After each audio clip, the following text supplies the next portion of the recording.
Well, at time, it's 9 o'clock. Please join us for the Pledge of Allegiance.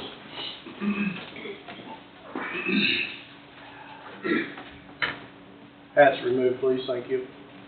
Pledge allegiance to the flag of the United States of America and to the republic for which it stands, one nation, under God, indivisible, with liberty and justice for all. Is this where we clap now? First on the agenda is to approve the minutes of Monday, August 19th, 2024 as written. I'll move. Oh, second. Moved by Thompson, seconded by Meeks. Any discussion? All in favor say aye. Aye. Motion passes. Miscellaneous motions. Move to authorize director chairman to sign Coffee County payroll notice for Darrell Fournier. There we go again, butchering names. Jail lieutenant, jail promotion, wage classification from 3514 to 4010, wage from 2484 to 2522, effective 8/19/2024. I'll second that. Moved by McCurry, seconded by Thompson. Any discussion? All in favor say aye. Aye. Motion passes. The next one, move to authorize director chairman to sign county payroll notice for Josh Nortz, jail supervisor, jail promotion, salary / not hourly, wage classification from 4010 to 55-8, wage from 2522 to 2962, effective 8/19/2024. I'll move. I'll second. Moved by Knight, seconded by McCurry. Any discussion? I visited with Tom on this since this is a sizable adjustment, and Josh Norris has absolutely earned the position of jail supervisor, and he will be moving from hourly, like it states, will be moving from hourly to the salary, and it'll be based on the 2962. So, All in favor say aye. Aye. Motion passes. Next one, move to authorize director chairman to sign payroll notice for Jackie Troyer, corrections, 1, jail new hire, full-time, wage classification 30-1, wage 1916, effective 8/26/2024. also, go ahead. Go ahead. Also moved. I'll second that. Moved by Meeks, seconded by Thompson. Any discussion? All in favor say aye. Aye. Motion passes. And the next one. Move to authorize director chairman to sign Coffee County payroll notice for Gunner Grable, corrections 1, jail new hire, full-time, wage classification 30-1, wage of 1916, effective 8/29/24. I'll move. I'll second. Moved by McCurry, seconded by Knight. Any discussion? All in favor say aye. Aye. Motion passes. Alright, that ends our miscellaneous motions. Next is a presentation by River City, weekly jail update. Jail construction update, sorry. How are you gentlemen this morning? Good, how you doing? Just wonderful. Ready for some more heat coming in? Yeah, for a couple days it looks like. Yep. Thank you. How you doing today? Oh, it's been a little rough start. It's a Monday.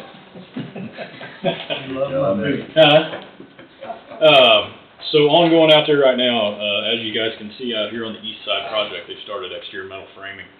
They'll get the Dens glass, get that sheeted. They'll move to the north probably today, if not tomorrow. They've got the exterior walls on the booking intake completed last week. They're moving to the kitchen area. They'll get that completed by the end of this week. And then they'll move to the Sally Port masonry next week. Moving in Tuesday of next week, we're going to start prepping for the second floor concrete deck. So we'll have that hopefully poured by the end of next week, if not the beginning of the following week. Once the framers move around on the north, like I said, once that second floor is poured, they'll just keep moving on around the building over in like the office areas, the admin area on the northwest of the project. Work their way around. Starting on the low roof to the high roof, they're going to start EFIS construction on that tomorrow. They'll have that completed by the end of the week. then they'll start putting, weather barrier on the dense glass that you see out there, so. Other than that, things are tracking well. Just keep praying for good weather, and we can get this thing under roof, so. Ready for cooler weather, that's for sure. Yeah, well, I mean, next week looks all right. Dropping down in the 80s. We gotta get through this week. Today's gonna be a little tough, huh? Yeah. A little cooler weather, and I need some moisture with it, so. Looking like Thursday, Friday maybe. So, you guys got any questions for me? I do not. Believe so. Looks like everything's going great, so. It's getting tight out there. The more guys, the more to lift, the more It's like- machines, yeah. Yeah. But we're working together to get it done, so. Very good. We knew it going into it, it was gonna be like this, but Tight area. for sure, so. It'll be good to get it dried in more. Oh, yeah. Yeah, I mean, so far we're tracking to get the roofer started on this, Right. on this east half 5 weeks earlier than we had scheduled. That's great. Great. That's great. So, that's good. Yep. Get this thing dried in. I don't like seeing water in the building once we get a roof on it. That's right. So, Agreed. so, all right, guys. Appreciate Thank it. you. Thanks. Thanks for the update. Bet.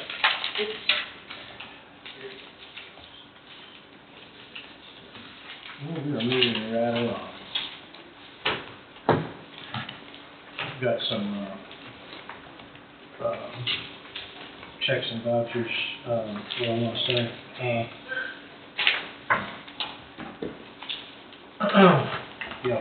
Yeah, anyway. Because our hearing's not so nice. Yeah, hearing's not till 9:15, so we can't do anything on that until 9:15. Is that correct, Adrian? Correct.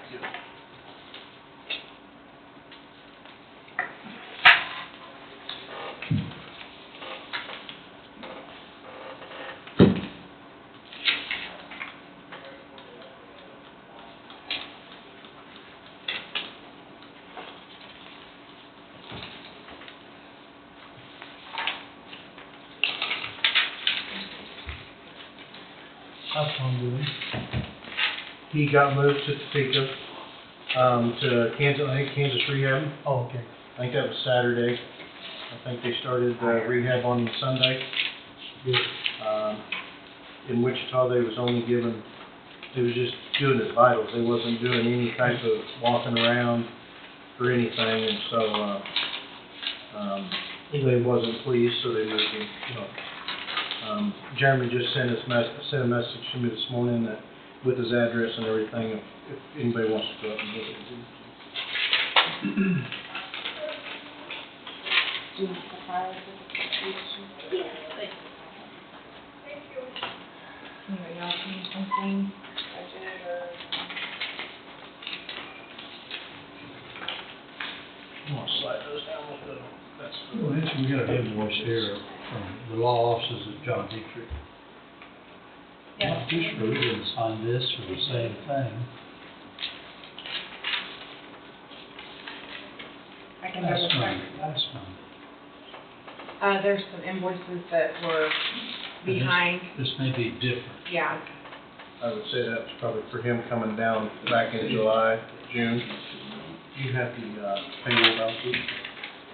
We should have. No, he just said it goes in this. Oh, we'll be here. No.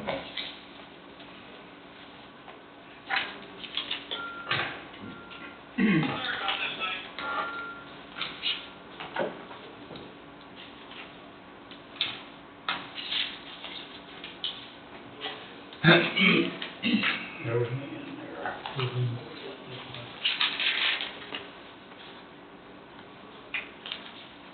Is this a signature thing? You gave that to me. Yeah, that's just for you, I got Oh, these okay. here, fire and county, and then I've got it back there. Approval check and no, and then I've got a resolution for each You two. got the number on there, too? Yes, got, county. 876A. It'll be 875B for county. Get that in there.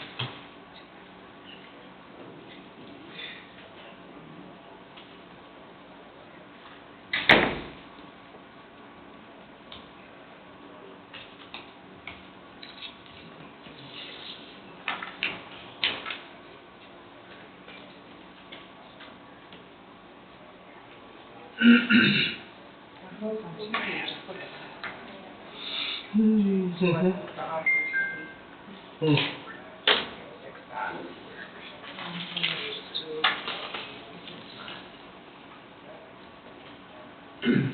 How's school going, man?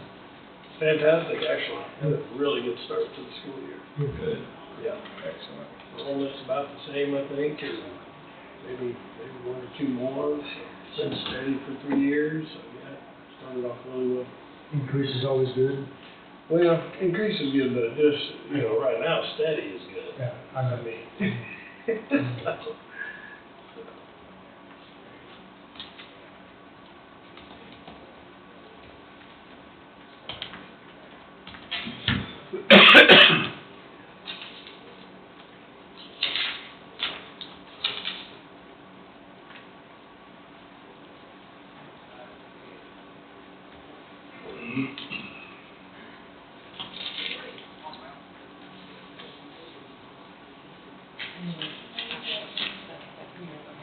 Mm-hmm.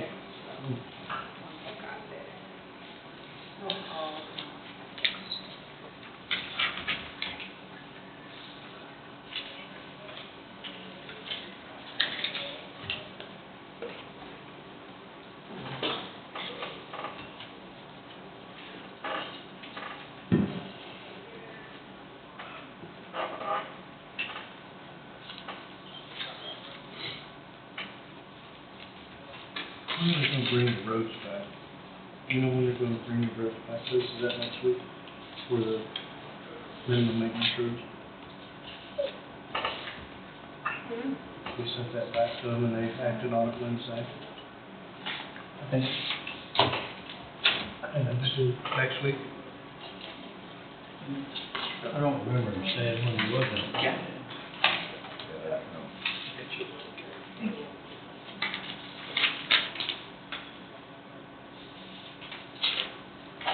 And maybe he's doing some more discovery too, so I'm not sure.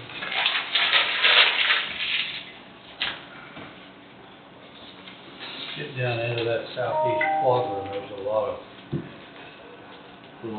low maintenance roads. Most of them are along the river. On the river, yeah. Lots of them. But, in there.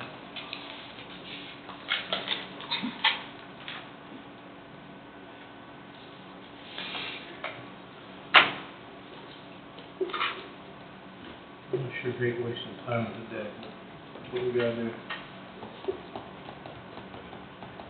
Clock ticks pretty slow when you're waiting on it, don't it? Mm-hmm. Longest minute's the one you're waiting to pass by.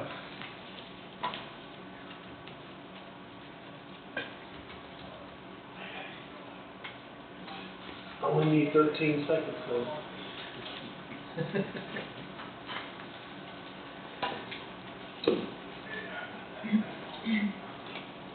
All I need is fireball number, that's all I need.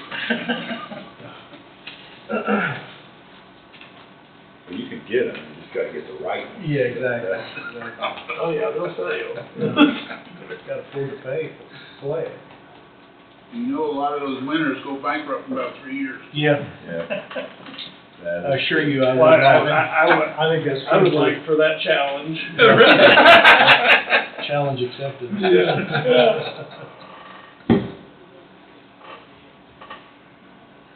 That would be kind of a lack of planning, that would be. That's awful plan.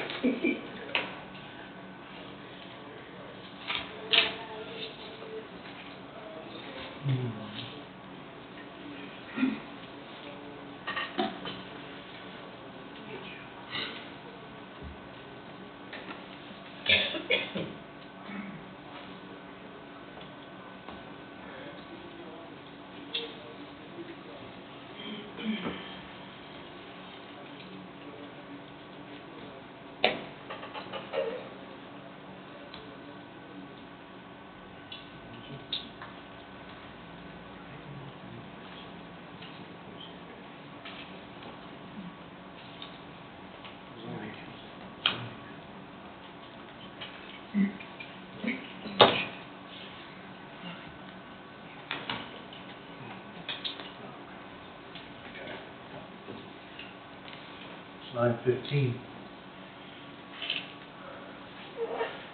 Motion to enter into revenue neutral hearing for Coffee County Fire District Number 1 at 11:15 a.m. for the purpose of allowing interested taxpayers desiring to be heard an opportunity to give oral testimony. This time we'll open public comment. Oh, sorry. Moved by McCreary, seconded by Meats. Any discussion? All in favor say aye. Aye. Public comment is open. If anybody would like to speak, please step forward, state your name and address, and you'll be given the option to speak. That was at 9:15, right? 9:15. John, you seconded? Yes, yeah, Yeah. just a second. Yeah, Okay. Steve and Dawn.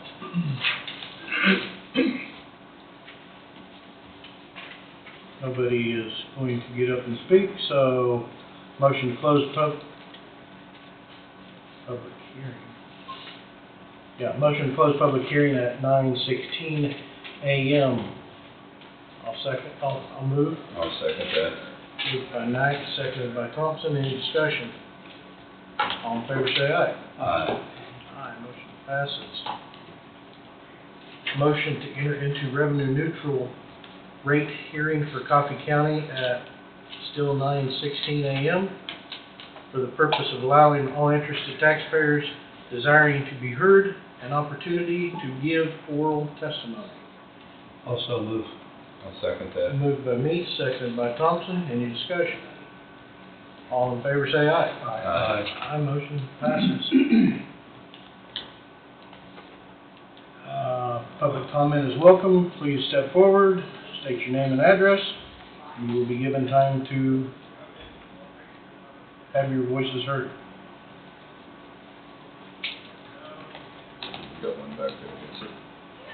Step forward, state your name and address.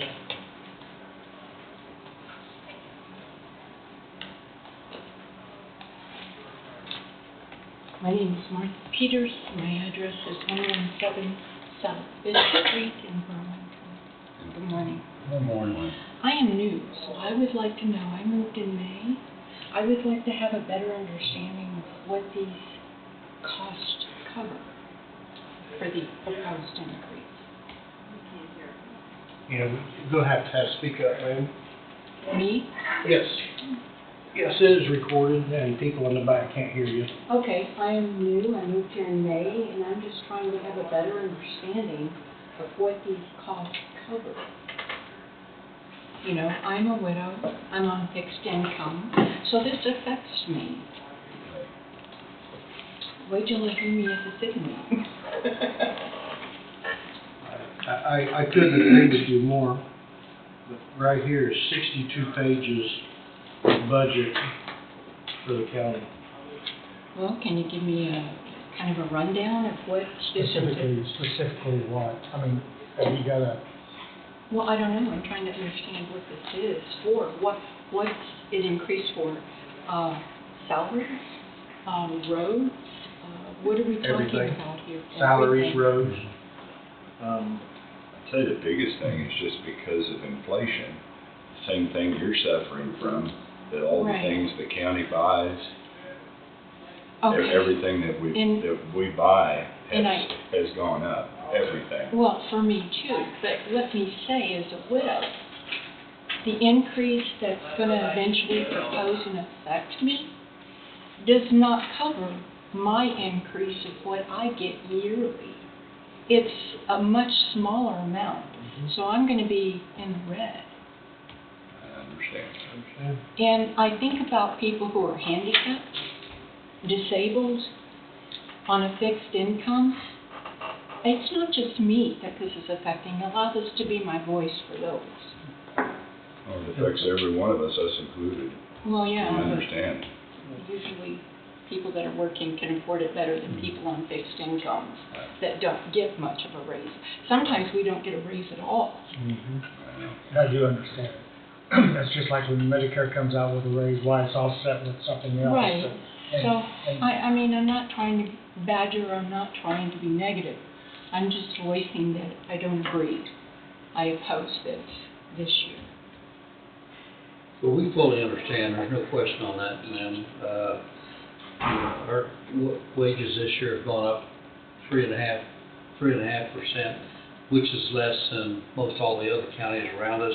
We pretty well know what goes around on other counties. Our mill levy was proposed to be 62.135 mills this year, and that was proposed by the auditor. And that was to cover the increase in expenses, and that is an increase of 5.008 mills, which is too much. So we went to bat, not only for the commission, but also for the citizens out here. We went to bat, we lowered the dollar amount required by our road and bridge, and a lot of it is putting money aside for road bridges that have to be built in 3 or 4 years. The landfill, we put money aside for it every year so that there's funds there to cover the landfill that's getting filled, as well as prepare a new landfill. And I think it's set up in 2028 or 2029. So we worked on lowering the need for funds and got it down to 57.914. And I don't mean to quote numbers, but that's what we have to work with. Right. And that's within 0.787 from a year ago. So we lowered the mill levy 75–80% of what it was proposed to us that we needed to make the county work. But we took $1.5 million off the road and bridge, and I forget what the other funds were that came from different departments, because we've got 14 departments here. Okay. And they all have to operate, and Well, of course. there's salaries in each one of them. There's material costs in each one of them, just like last week. Last week we bought $11,000 or $12,000 of 8.5 by 11 paper to get us through the year, and that was up $1,000 from the year before. So it's just increase in cost for us to operate the county on a very, very good basis. Now, does this also include the building of the new jail, since it's a county The jail is set, I'm sorry, I didn't mean to interrupt, ma'am. Okay. Okay, the jail is set aside on separate funds. Okay. It is to be built with 20, we took 10 million out of our funds that we have set aside to start with, and then we had two $10 million bonds. Now, one of those $10 million bonds has already been issued or sold, and I'm not sure what the correct terminology is. And then we're discussing a second $10 million bonds today in executive session. So Okay. it's not, I'm just trying to understand. Right. bonds have to be paid off. Right, that There's I no get. question on Yeah, that. that I get.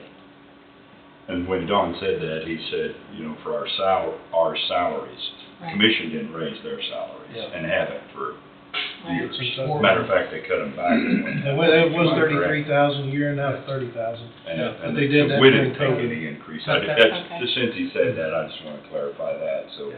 someone doesn't get the wrong. Now, my idea. dad was a retired police officer in Dallas, so may I ask this question about the jail? And I'm not meaning to nitpick, but how can it be built next to a grade school? It was beside a grade school to begin with. It was already? There's a jail right out here outside I the see, I don't know, I double mean, doors, yeah. funds. Yeah. Right, right. Yeah, And quite honestly, this is going to be a lot safer place. It'll be a nice facility. okay. One of the concerns that I wasn't on when that decision was made, but it'll be connected with a secure corridor, whereas Okay. if the jail was at another location, Okay, prisoners would be transported via vehicle okay. to the courtroom, Well, that's, so that's that good to know. it's actually, in my mind, more secure, but that's just my opinion. Okay, And I don't want to speak for the Burlington superintendent. I understand. I don't want to speak for him, but in the long run, we reviewed about 6 or 8 different locations. And after reviewing, this ended up being absolutely the best location for the new jail. And Craig, is a superintendent, and for some reason his last name skips me, but Marshall. Marshall, yeah, Craig Marshall. I think in the long run, he felt very, very comfortable about the jail being built here and the safety that was built with it. Well, that's good to know. See, this is all new, I'm learning, so Right. forgive me for, I'm not trying to ruffle any feathers. One way to get it straight is And we have, you know, we're all very concerned about tax increases, but the majority of, like, property tax, that was mandated by the state. Our local people here were trying to hold the values down where they were, and the state basically said, you either start raising your appraisals, or we're gonna come do it for you, and you won't like what we do. So they had no choice, you know, our appraiser's office had no choice. Right, I noticed the state has $0 that they're putting there, not putting on this. But who appraised my property? No one talked to me about it. No one came to my house. Who appraised it? the county does it, and then, like they said, the state come in last year and said your property values are too low, you need to raise them by X amount, or we will come down and do your So property everyone in appraisal. my neighborhood got one of these? I know Yeah, some people that did everybody not did. receive one of Every these. landowner, What do you, every property. can I see owner. that just a minute? Okay. Every land. Yes, And what- everybody got that, and that's state mandated. In other words, Well, I thought it was. It's supposed to be based on true value. It's- Because of Okay. inflation and the increasing cost of your house and everybody's property and farmland and et cetera.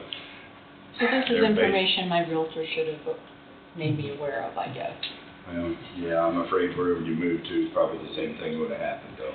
Well, It's perhaps, every- but I'm just trying to understand. Under- Why didn't I have a heads up about this? And I think I get your concern. that's one of your concerns, 100%. that the evaluation, is that correct? Yes, it is. Yeah. How long ago have you moved into your property? May. Well, see, that's probably after the survey too. Well, That's true, probably- that's why I'm saying, Right. and Right. I wasn't given a heads up, and I apologize, I'm not trying to ruffle feathers, I'm No, just you're trying to not. No, understand. Not at all. you've been very, you're just asking questions. Just That's asking what we questions, want that's all people to it do. is. Okay. I'm sorry for your situation, because there's many, we're all in the same boat, but I understand you where you're on a fixed income. I understand the issue. Just about 4 years ago, 5 years ago, something like that, land values started increasing. And Wade, you can correct me if I'm wrong, anybody can, but you could buy a decent piece of farm ground for $2,500 to $3,000 an acre. You could buy pasture from $1,500 to $2,200 an acre. Now you can't touch hardly any of it for $5,000 an acre. So therefore is the reasoning behind the state probably coming down and Yeah. saying, you're not valuing your land at enough, or your properties at enough, we're going to raise it if you don't.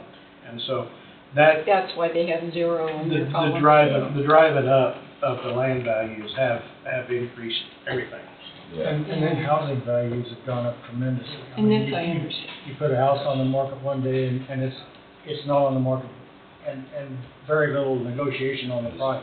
Now, I have another question, just whimsical wondering. If taxes go down, will this go down? If the price of property went down, Your value, it's all Yeah. your value. It's all based on value, so I assume that if values would go down for whatever reason, it would. you would think it would. Because it hasn't happened, has it? Well, Always not been for a the long other- time. Always been the other Not since That's called a 1980. recession. The 80s, yeah. Well, depression or recession, I know, that's what I was Right. talking about with a friend of mine, I said, I think that's recession. Right, exactly. Okay, And well, recession is something you don't want. I know, especially I mean, depression. that's devastating, that's I know, devastating to I know. everybody. I really wish we had better answer for you. And 1980 was probably the last time that anything was really deflationary or devalued. Yeah. What I want to thank each and every one of you for your time. and Thank you. Well, thank you. No, thank you. Thank Thank you. you for your comments. Yeah, good luck to you, thank you. You're right. Tom, would anybody else like to come forward and voice your opinion? Good morning. Morning. My name is Jan Hinterwager. I live at 2249 Links Road, Lebo. Morning. I got your notice of your exceeding the budget neutral in the mail like everybody else did. I do have concerns. I understand the budget has already been set pretty much, but I wanted I have questions about why employee benefits increased by 1.3 million above what your estimated is for this year. And also, is the special bridge, the 2.8 million increase, is that because they're setting aside funds and it may or may not happen? There was a bridge up north, mile west of 75 off 50 Highway, the Olivet Road, that come in. That was unexpected, and I think Ryan was planning on pulling it in budgeting, but he wound out and brought it in out of the special bridge. I believe that's how that worked out. You're asking the question about special bridge changing. Well, and I know you said you were setting aside funds. That's why I asked if potentially this may not happen, the set aside of the funds for the bridges in the future. Where we are now is where it sets with, because Ryan brought a bunch out of equipment that was being set aside, bridge that was being set aside, and landfill that was being set aside. Lowered a bunch of that. He lowered a bunch of his. Roughly That went from the 62 down to 62 mill levy down to 57.9. 57.9. I think he brought it down $1.5 million, if I remember right. But still, that would have made it even worse than it is.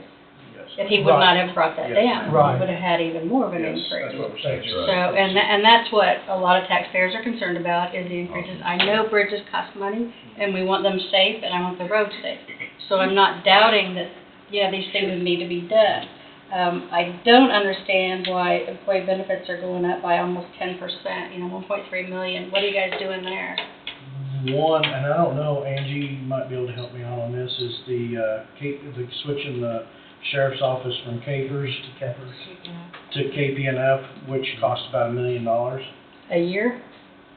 Difference, yes, ma'am.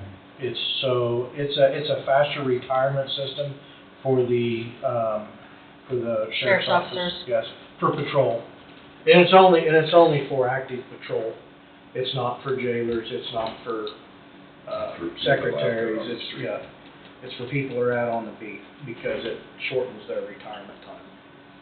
Instead, they can retire after like. Well, 20 I want a retirement plan like that. So do I. I'm telling you, my gosh. I hear we're hiring. That's all right. I'm not interested in a job. The part of that concern was that we had so much competition, the majority of counties around, maybe not right around us, but law enforcement people have lots of opportunities to go to work places that offer this. So for us to be able to compete. To save staff is the biggest thing. And another thought that it kind of did was, and correct me if I'm wrong, guys, my recollection was that, so if we've got somebody out there carrying a gun, enforcing laws, then this allows these people to retire sooner rather than us having someone who's not physically capable of performing their duties. And also they're on the top end of the pay scale. So, and I don't have a problem with that because they've earned it, but you've got people drawing the highest wages who end up being in a desk job because they're not able to be out there patrolling. So I was going to say, if they're not patrolling, I hope they don't get credit, for the other. Yeah, I do but I mean, understand when you reach a certain wage, you're not going to take less to do your job, even right, if you that's what I mean. They've earned that position. And I do understand that. So that's my recollection of part of it, is it not, guys? And then, Yes. that's fine. My last comment is, I was looking at my notice of increase, and the revenue neutral rate increases my taxes for everything for the year by $236, which is a 5.7% increase, which I'm sure you all heard that the COLA from Social Security is going to be 3.2%. And then last year it was 8.7%, I understand, but when you add that together, you get 11.9% for 2 years, and you guys I'm going to see an increase of 13% on my taxes. And I'm on a fixed income, as a lot of other people in the county are, and I also noticed in this week's paper, they had an awful lot of delinquent taxes, and I'm afraid you're gonna see even more of that. So I don't know how that affects us people that pay our taxes, but it just makes me sad to think that there's gonna be more people that can't afford to pay their taxes, and I don't know if it's the sheriff's auction or what, but, I just wanted to make sure when you're spending this money, you all keep in mind that we would appreciate a little bit less spending, if at all possible, just to help keep our taxes down, because we have other expenses, as you know, that are increasing too. So, a lot of people are stretching their budgets to the limit, and You're so, right. just so when you're signing all your checks, if you all keep that in mind, We look at them and, I understand. yeah, so, I totally understand, so, because that's not what we want to do.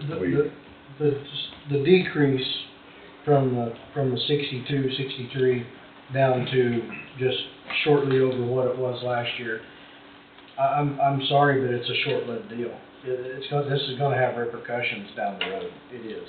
It's gonna have to go up unless there's something that comes through that rolls into the county, that supplies some money to the county that can keep the mill levy as is or lower it. So. well, my appraised value increased 30,000, so that's good. On your Property. Yeah, on my Right. property, On your property. yeah, it went up Yes. 30,000, Yes. which it does that almost every single year. So, I mean, I have increased taxes because of that too. And I understand how mill levy works, it applies to your tax base, blah, blah. But, and in response to one question she asked earlier, this is gonna exceed the revenue neutral. Do we ever go back to the 2024, 2025 revenue neutral number? Or is there any way to ever get back there, so that for future, we could stay at the below At neutral? below neutral. Yes. Well, I guess It's gonna be, if we had new industry or things that are paying more in, would be, And then would something be the else, way that's gonna make that happen. and then you know. something else this past year, I think utilities were 40 million, and that included all utilities, Wolf Creek, gas, whatever, were devalued as, what, 40 million, 45 million? it's down to 42 or 3 million a year ago. From a year ago, right. That being said, if once that starts to recover a little bit, will help on that side of it too.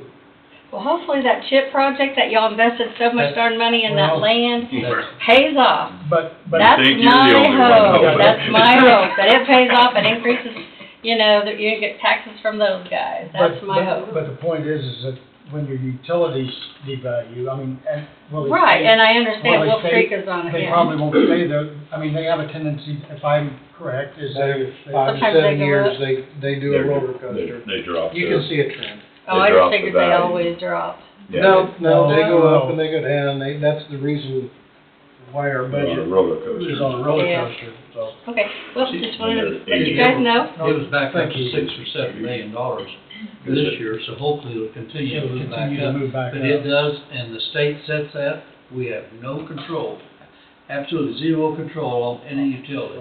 Pipelines, railroads, nuclear plant, whatever utilities are, or stuff like, all that type of businesses, state sets everything. Well, based on what Wolf Creek said last week, I think they sound like they're doing pretty good, so hopefully theirs will go up. Maybe they think they're worth more. Well, maybe they do, but anyways, I don't wanna keep you any longer, but thank you for your time. I No, just thank- wanted to thank make you. you aware that there's a lot of us out there that have concerns about We it. And we're totally aware of that. understand. Thank you. Thank you. Anybody else? Deborah Stuckey, 1020 Arrowhead Drive in New Strawn. I echo a lot of what everybody else has said. I think my biggest concern, on my statement, is going up for the county, just the county portion, 18%. That's a heck of a lot. I sure didn't get that big of a raise. So, my question, I guess, is can we not, and I get the mill levy, and you guys didn't go up much on that, but the fact that everyone's valuations increased so much does mean that you get a lot more money from that piece, correct? Because the mill levy, you get more for each mill. That's correct. That's correct. So if you're getting these higher percentages from all of your citizens, I just feel like, that's a pretty significant increase that you're getting to your budget. So I guess my question is, can this not be at least phased in over a few years if you know, I mean, 18% in 1 year is pretty crazy. You mean the evaluations? The valuations, or just the, you know, you can decrease your mill levy so that we can, and then do another little bump next year. Do you see what I'm saying? So instead of doing it all at once, so we're taking that huge hit 1 year. But we lowered the projected mill levy by almost five mills. But look at what the housing industry has done in Coffee County. A $100,000 house 3 years ago was worth $100,500 today. Mm-hmm. Which is, Oh, trust me, I know. which is 50% increase. Mm-hmm. So we're probably fortunate that the state and the county working together, you know, has somewhat controlled that inflation rate for you. But And I understand that you guys did what go the below, I heard that, and I appreciate that you went below the mill levy rate that was recommended to you, but I'm just saying 18%. I mean, you are getting quite a bit more money for your budget, I so. understand, but our equipment costs and everything have just. I know, everything I buy has gone up way a whole lot too. Yeah, a lot of these repairs and stuff have gone up 50%. Yeah. You know, and I totally understand. Yeah.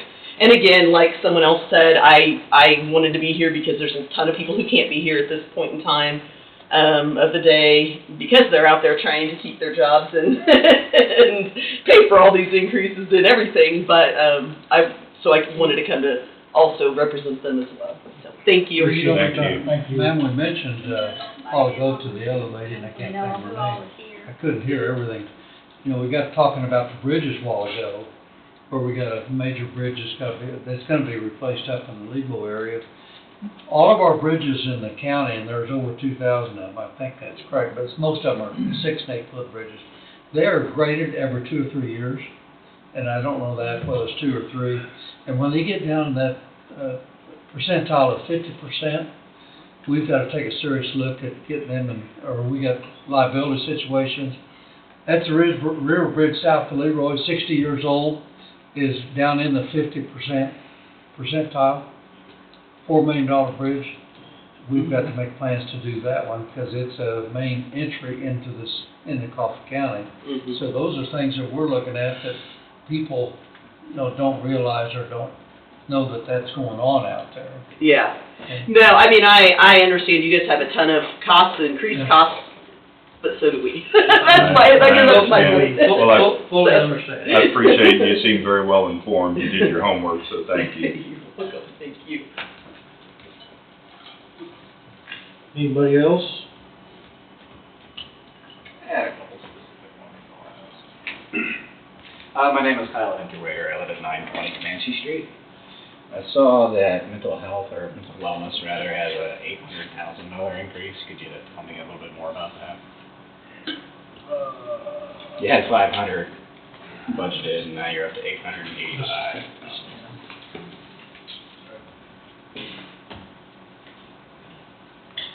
Some small print.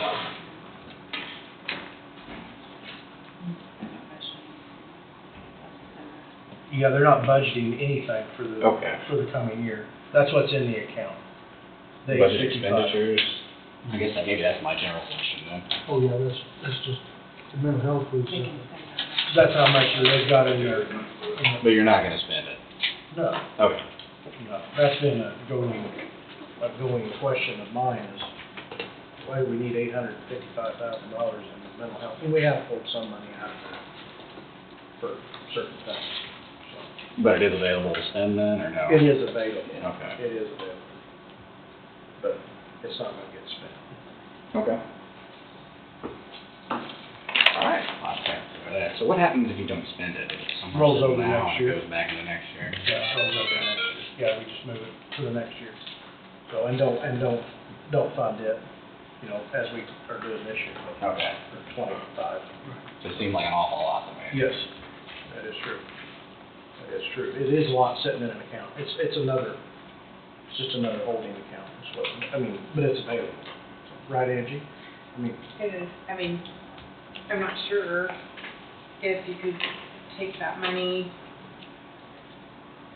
pull it into general and lower the mill some more. I mean, I think that maybe could be a possibility as That'd well be as something that. for the auditor to ask.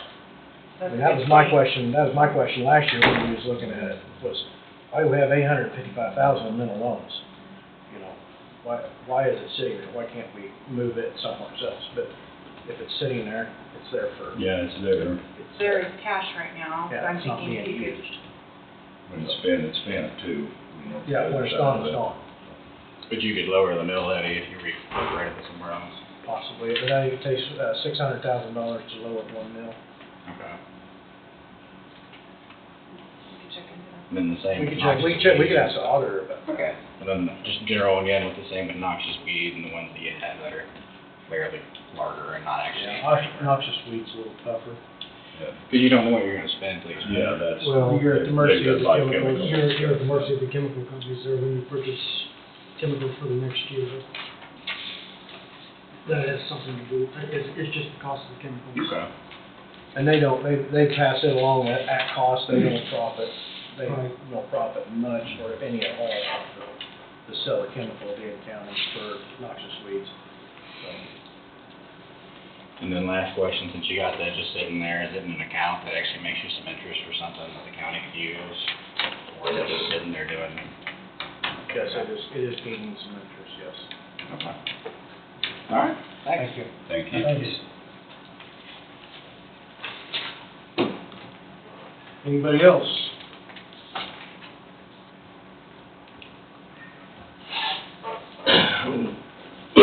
James Weeks, 536 Arrowhead Drive, New Strong.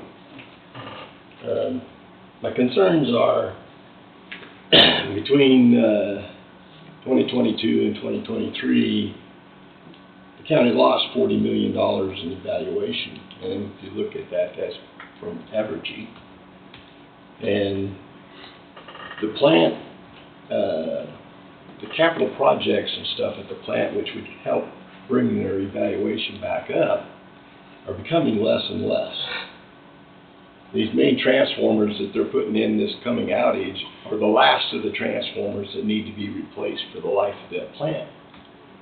Main turbine's been replaced, main generator's been replaced, so all the last major expense was the dry cast storage, which increased your evaluation back up. So this evaluation, I believe, is going to start going down again. They're going to depreciate that plant. I mean, they're at the end of their 40-year license. They're going to start on their next 20 years. So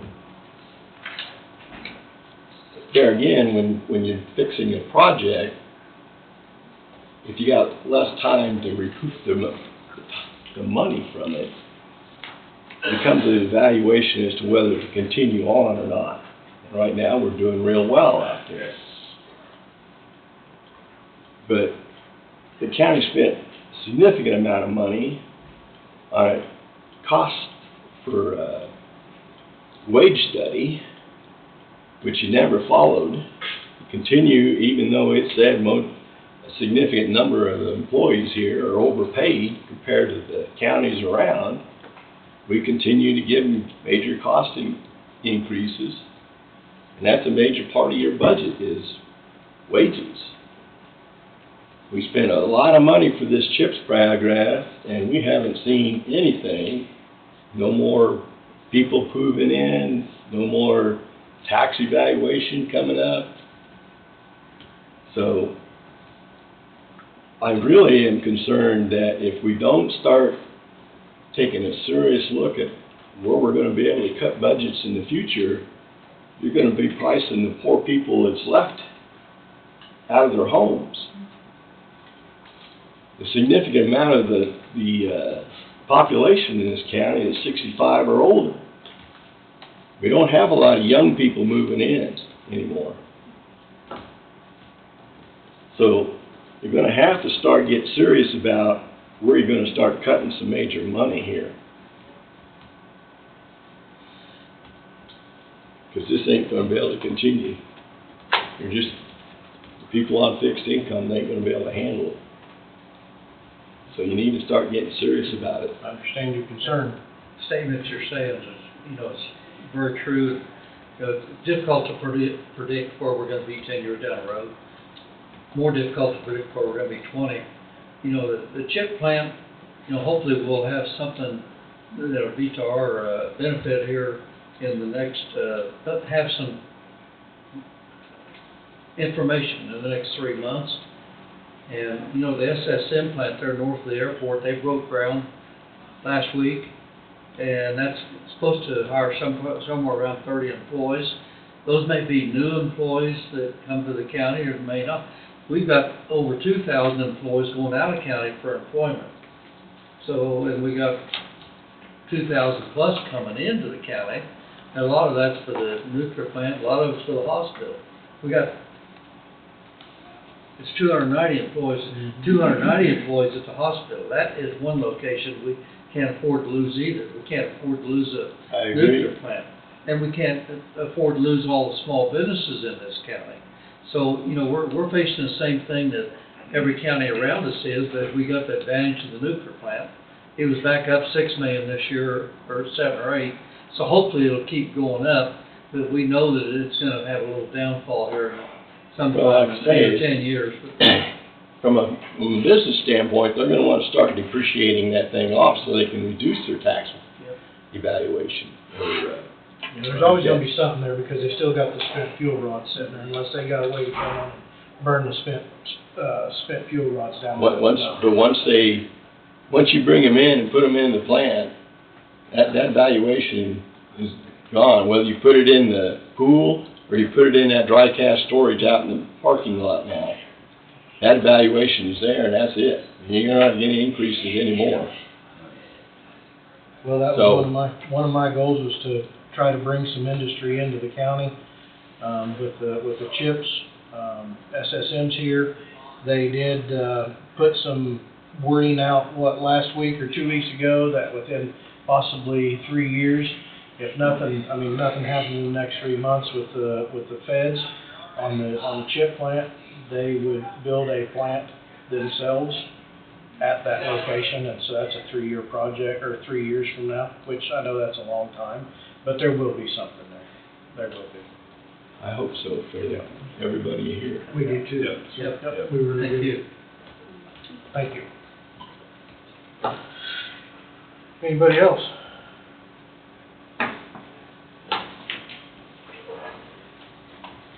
Stay off of me.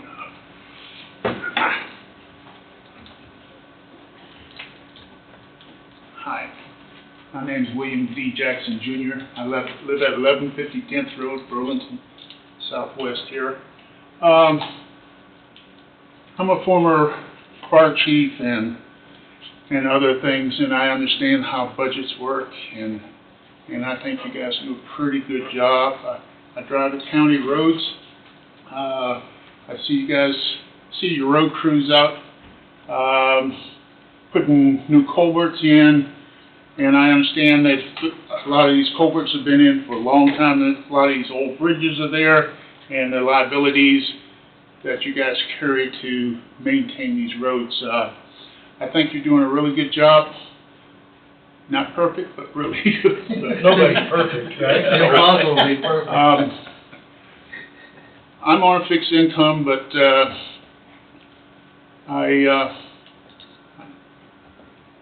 I'll just have to not have an $80,000 pickup truck in my yard. Okay. See, not too long ago, that was a $40,000 pickup. Oh, yeah. Only 3 or 4 years. I just happen to have a $1,600 pickup truck. It was actually a barn find. I dragged it out of the field and had it fixed up.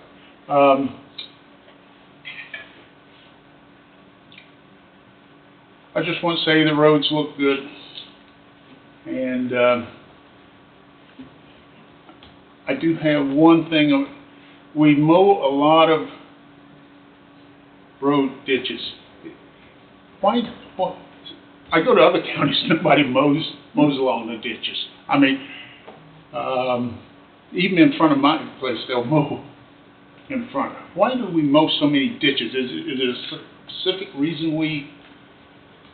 Well, I'd say the biggest reason is that if we don't mow it, then first thing you know, you've got trees coming up.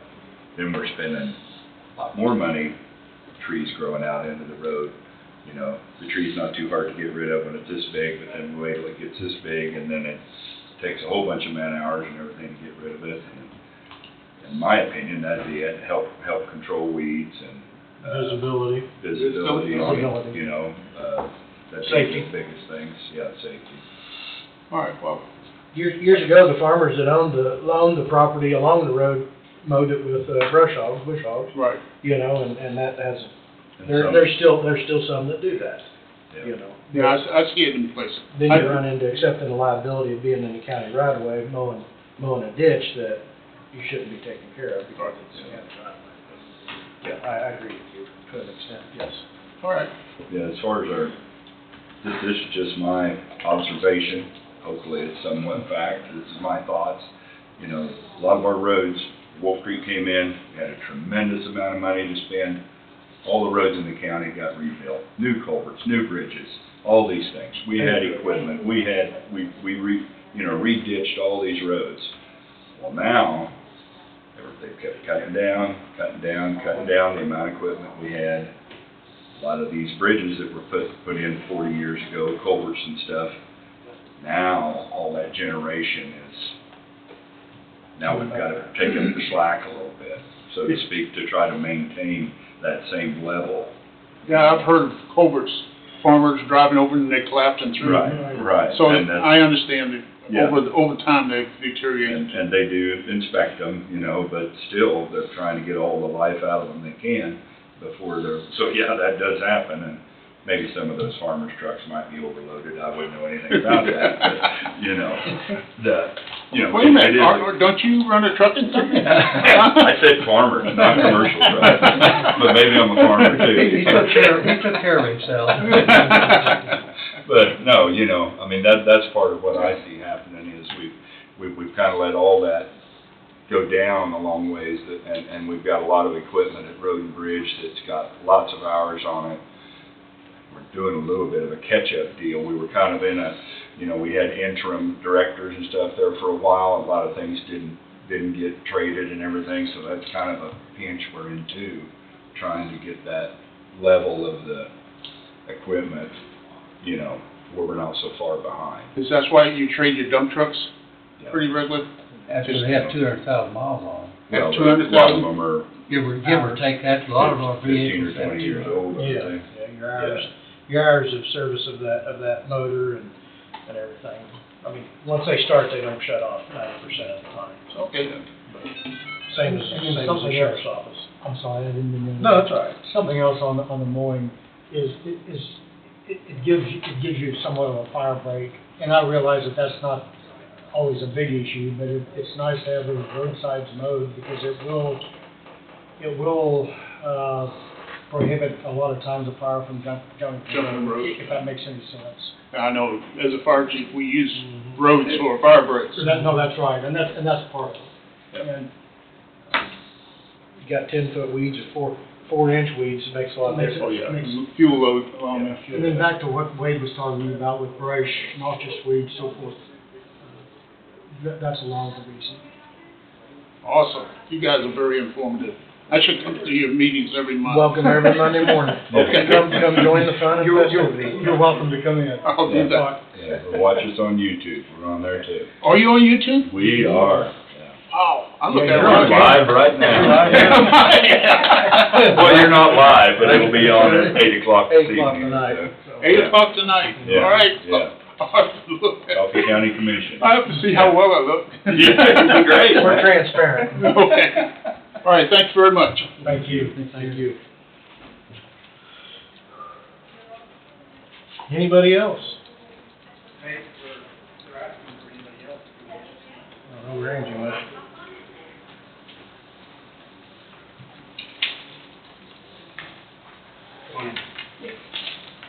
So, Public comment on, budget, sorry.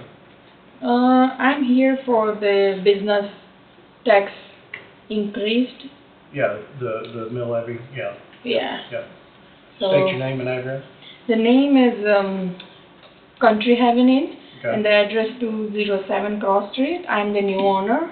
we just recently took over like 3 months ago.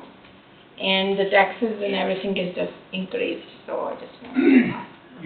You're talking about the evaluations? Mm-hmm, valuation, yes.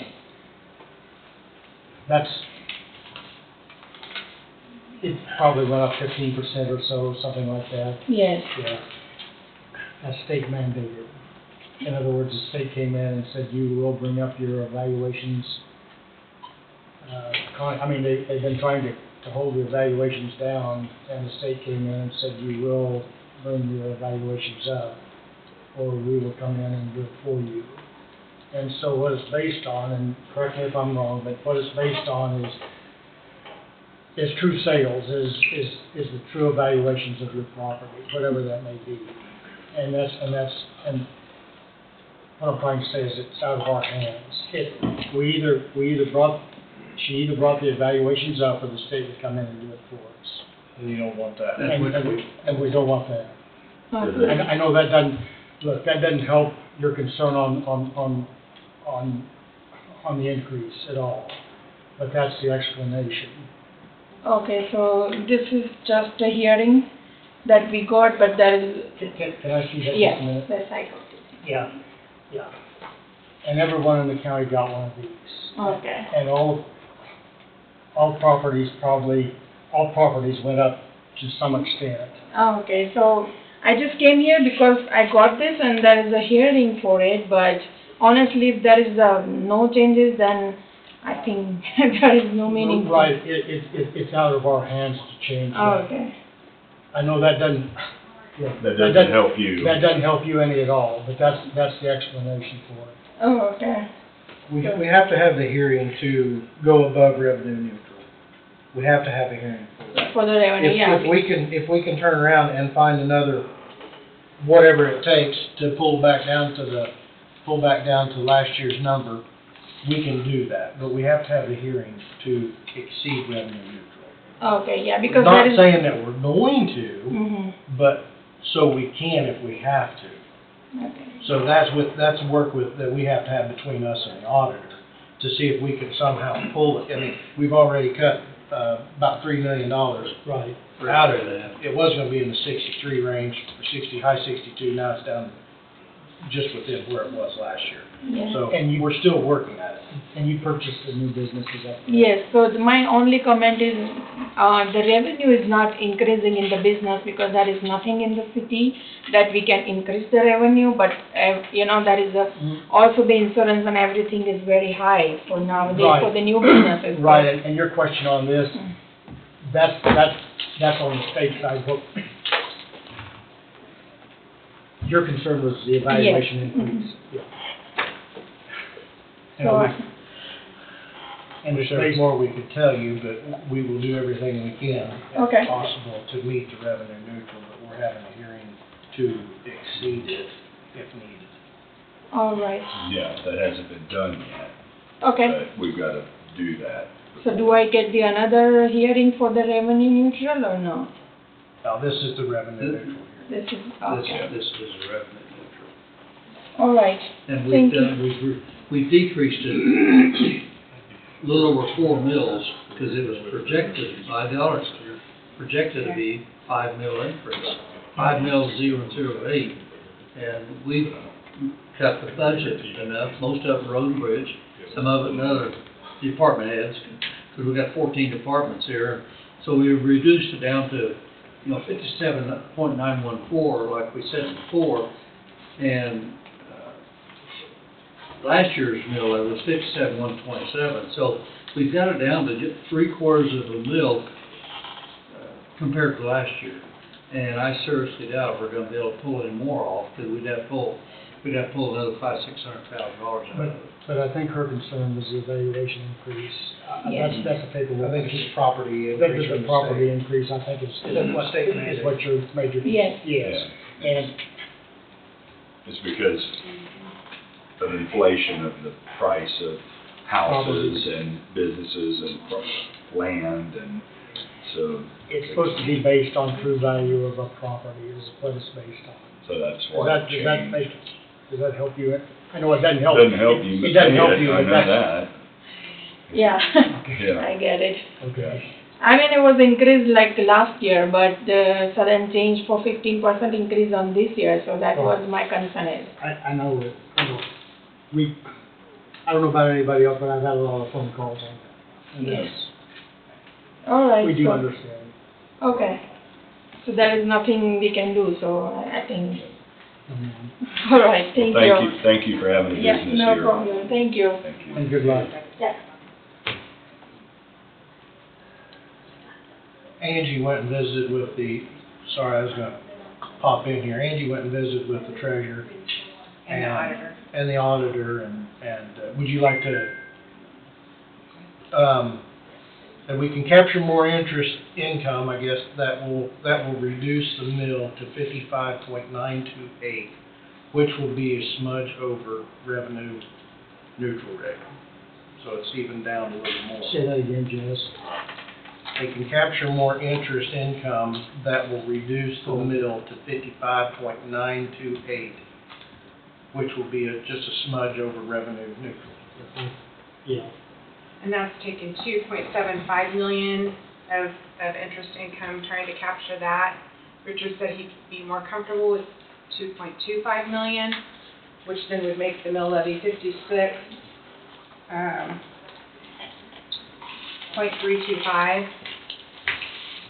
And so that would be just like a mill, not quite a mill over the revenue neutral rate. But any way you go, you are going to be a little bit over probably.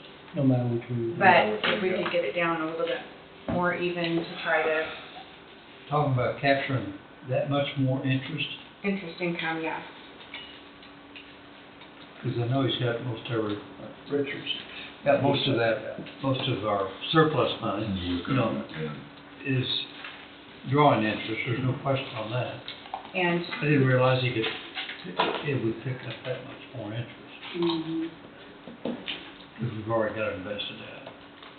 yeah, we would not be able to transfer any funds at the end of the year to protect the county in case we do not capture that much interest income next year. You just have to pull it out of general. Well, if we have it. If you can have it. Is this one of those deals where it sets it up, Could set it up for failure. set it up for a bigger issue That's the problem. down the road? Good. Correct. Good. Good, I absolutely. mean, you're trying to count bank on money that you don't have, or you can't get. And we're here to protect everything, the best that we can. Yeah. Supposed to be our job. I'm sorry? I said that's supposed to be our job, Yeah. That's our responsibility. our responsibility. Any other public comments?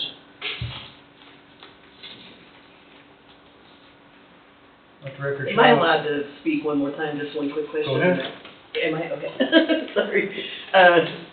I just am curious, I guess, as we're talking about the valuations going up, and somebody mentioned an average of about 15%. So does that mean that the overall amount of money that you guys are collecting, based on those new evaluations, is about 15% above what you collected last year? That should, it's gonna be Angie, that's gonna be a portion of that, is that correct? Well, yeah, I mean, just to give you the number, so proposed for this next year would be 49 million, and last year, the estimate was 43 million. So about 6 million 6 above million what you yeah. collected last year. Okay, that was my question, I just thought everyone would probably want to know that, so Thank thank you. you. Okay, thank you. And that's at the, well, that's at the, if we did the extra interest income. The If we- original. If we did not, I'm sorry, If you did not. yeah, if you do not decide to do that, it would be, oh, shoot. Well, it would still be 49, yeah, it would still be 49,179 over 43,628. But a big portion of that is Not change based that on, number.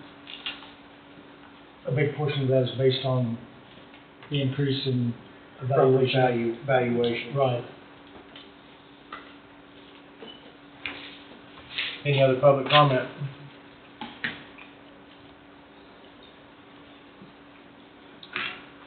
Motion to close public comment, public hearing at 10:09 a.m. Also move. Second. Moved by Meeks, second by McCurry. Any discussion? All in favor, say aye. Aye. Aye, motion passes.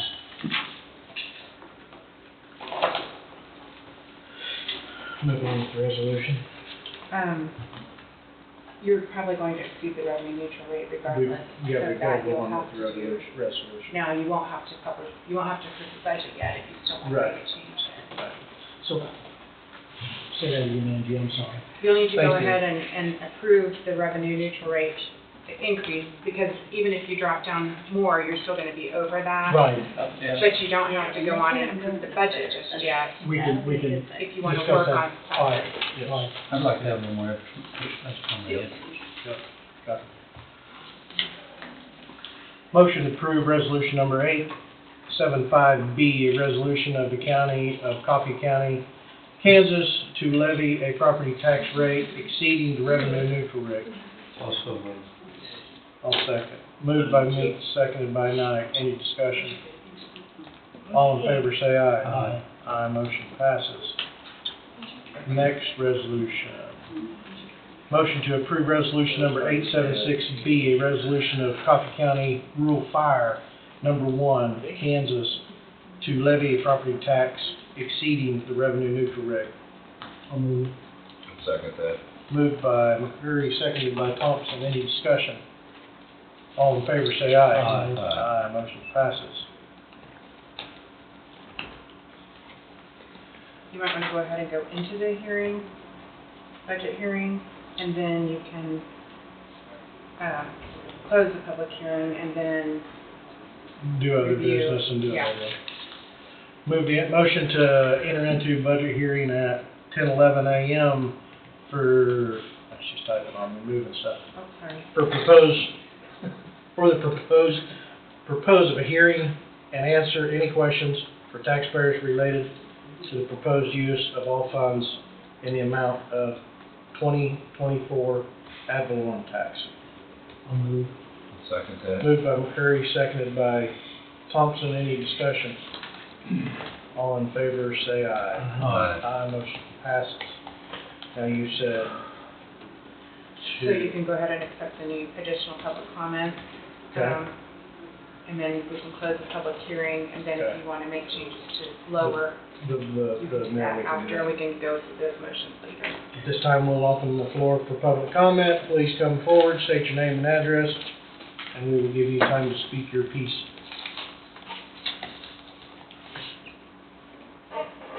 Let the record show nobody has come forward for public comment. Move to close public hearing at 10:12 a.m. Also move. I'll second.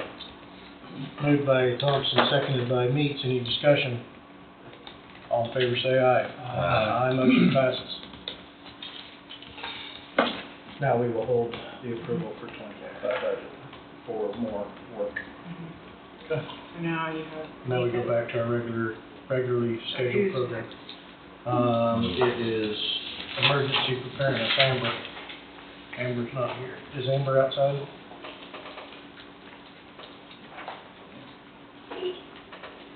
Nope.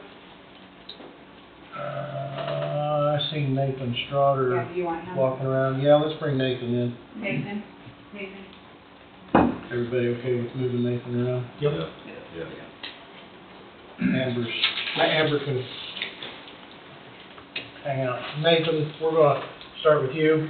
Amber's not here yet, so Sounds good. you're front and center, sir. All right. Well, first of all, thank you for the opportunity to speak to you guys today. And before we get started, there are a couple items I would like to clarify. First and foremost, I am speaking to you today as a private citizen. Last Thursday, following Wednesday night's zoning board meeting, I submitted my letter of resignation, thus ending my time on the Coffee County Planning and Zoning Board. Secondly, I am not currently, have not in the past, nor do I plan to be in the future associated with any potential solar farm project, regardless of the apparent numerous rumors and falsehoods being spread throughout the community. I do not personally own land in western Coffee County, nor have I ever. I have never spoken to any individual about the possibility of leasing family land for a solar project, and as far as I know, nobody in my family has. Nor is there any interest in being associated with a potential solar farm project. Finally, I am not being compensated or being influenced by the so-called solar people. My only association with solar in Coffee County was by being a member on a planning and zoning board, where we as a board were charged with drafting solar regulations. I know there were a few commissioners in the audience at last Wednesday's meeting, but if you were not, or if you're unaware, after opening public comment section back up for a third time during this several months-long public hearing, and after the 7th or 8th individual spoke, I showed a moment of weakness. I pushed back on some of the personal attacks, pushed back on attempts to discredit my integrity and dedication to our community and a prosperous rural America. I pushed back on the general negativity directed towards me throughout this process, simply because I chose to keep an open mind and not present an open bias against solar.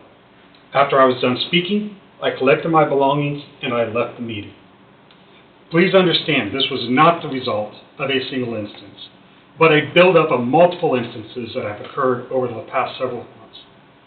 Wednesday night, after the meeting, was the second time in 3 months following a solar meeting that I have reached out to local law enforcement to report suspicious activity at and around my house, and had general concern for my safety and the safety of my fiancée in our own home. I have had individuals approach me in public to express their negativity towards solar, and in their eyes, my favorability towards solar. I have received several phone calls for those both for and against, and have even had family members contact me. I stand behind what I said in that meeting 100%. This has gotten beyond ridiculous. So, now then, why am I here? It is my understanding after the zoning board approved the draft regulations that there was a vote to recommend extending the current memorandum banning solar projects an additional 3 years. I ask, what is the point of this? What concerns will this resolve that have not already been discussed at length over the past year and have already been addressed in those regulations? In my opinion, as a result of board members caving in, in my opinion, this is a result of board members caving in and catering towards the mob rule being presented by the anti-solar minority. Bottom line, these regulations do a good job at addressing the majority of legitimate concerns that have been presented by the citizens of Coffee County in our public hearing. For concerns about understanding how a potential project could negatively impact wildlife, the environment, existing bodies of water, runoff, noise levels, light pollution, visual aesthetics, existing industry, these regulations require various reports and studies to be completed during the approval process or place a restrictive measure to address these concerns. For concerns about how a potential project can negatively impact surrounding property values and the proximity to non-participating properties, the setbacks have been increased to a distance more than 5 times what was originally proposed. For some, these items are not enough, nor will they ever be. Some who have been the most vocal on social media, what is your opposition truly about? Is it truly about concerns for the environment when you drive around the county and you see anti-solar signs in front of fields filled with oil wells? Is it truly about concerns over the loss of producing farmland when you see an anti-solar farm in front of a CRP field? Is it truly about subsidies when you see anti-solar signs in front of subsidized fields full of corn and soybean? Is it truly about protecting the nuclear industry in the area when that same company that owns the power plant is actively involved in large-scale solar farms in the region? Or is it about controlling what your neighbors can do with their own land? Is it about partisan politics for those against renewable energy? Or for some of those keyboard warriors most active on Facebook, is it about the demented pleasure they receive by spreading misinformation and causing chaos?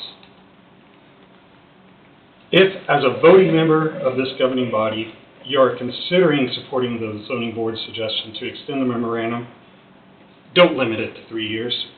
go ahead and place an indefinite or permanent ban on solar in Coffee County. Simply put, the people who are against solar now will be against solar 3 years from now. Just like they were opposed to wind energy coming into the county. Just like they were opposed to the Blackberry line currently being constructed. Just like they are opposed to a potential chip manufacturing plant coming into the county. And just like they were opposed to the possibility of a nuclear power plant 40 plus years ago. Instead, if there are legitimate concerns and issues with these proposed regulations, pass a shorter term extension and have a plan for how to address those concerns. Or you can trust the time and efforts put forth by those individuals who were tasked with developing the solar regulations, that we have done our job and passed the regulations. Are they perfect? No. But when you compare these regulations to others in the region, you will find these regulations are some of the most restrictive out there that does not place a total ban on solar. These draft regulations, while restrictive, are fair and look out for the interest of all Coffee County citizens, including those adamantly opposed, those in favor, and those that fall somewhere in between on the issue of solar. Thank you for your time. Thank you, Nathan. I was present at the meeting, and I seen your frustration, and I heard the reasoning behind your frustration. I also have been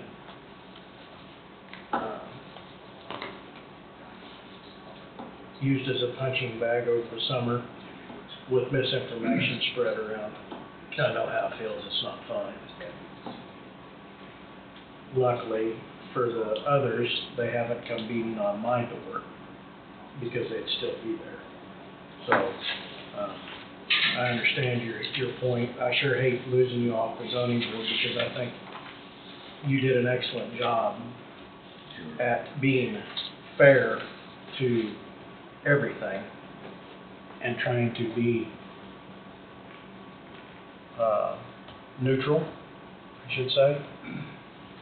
And I respect your decision, but I wish you'd reconsider. And I don't think that As I do, Nathan, and something else is, I've been at every meeting that you guys have had, and your responses to everything that was thrown at you or questioned of you, it was always thoughtful, and it was always respectful. And you know, I admire you for doing that. I mean, that it takes a lot to stand up there and be that gracious. Amazing. I admire you for your thoughtfulness. And thank you for your, and I know that we threw a lot at you guys, and I know that you've been at it for 12 months, and I know you've been, I don't think we're unique in this procedure. I think everybody that's going through this is going through the same, I don't care what county you're looking at, I think you're looking at the same type of situation. I just hate seeing you get off the board, but I do understand. Well, thanks for the kind words. I can tell you, in my private life, my profession is in the land development industry. I've worked in that industry for 15 plus years. I have presented to zoning boards. I have worked on zoning cases. I have put together subdivisions. For the last 8 plus years, I've worked in the public sector to make sure that the environmental concerns of development is adhered to, especially whenever you're talking the wastewater. So I thought, at minimum, I could hopefully provide some type of positive impact on the board. With that being said, my decision has been made. Point blank, I'm on too many different boards and too many different things. That's all there is to it. And it's, as I said, so Wednesday nights, whenever we have those zoning board meetings, I mean, that's my second meeting of the evening. Mm-hmm. And I still feel like I can make an impact through my other efforts. And I'm not just talking city council, I'm talking other organizations that I'm part of, other, lobbying efforts that I have whenever I travel about and all of that. So thank you for the kind words. Please use a level head. Yeah, I can't add any more of what's already been said. Nathan, I don't know you hardly at all or very well, but you're well spoken. And I would like for you to reconsider too, even though I've only been in 4 or 5 meetings, but I want to wish you the very best. You brought a lot to the table, a lot of professional knowledge and an unbiased opinion. And so the same, we should reconsider. But Anyways, thank you for your time. Thank you, good luck. For everybody, this is my last bid on solar. So, thank you. Thank you, Nathan.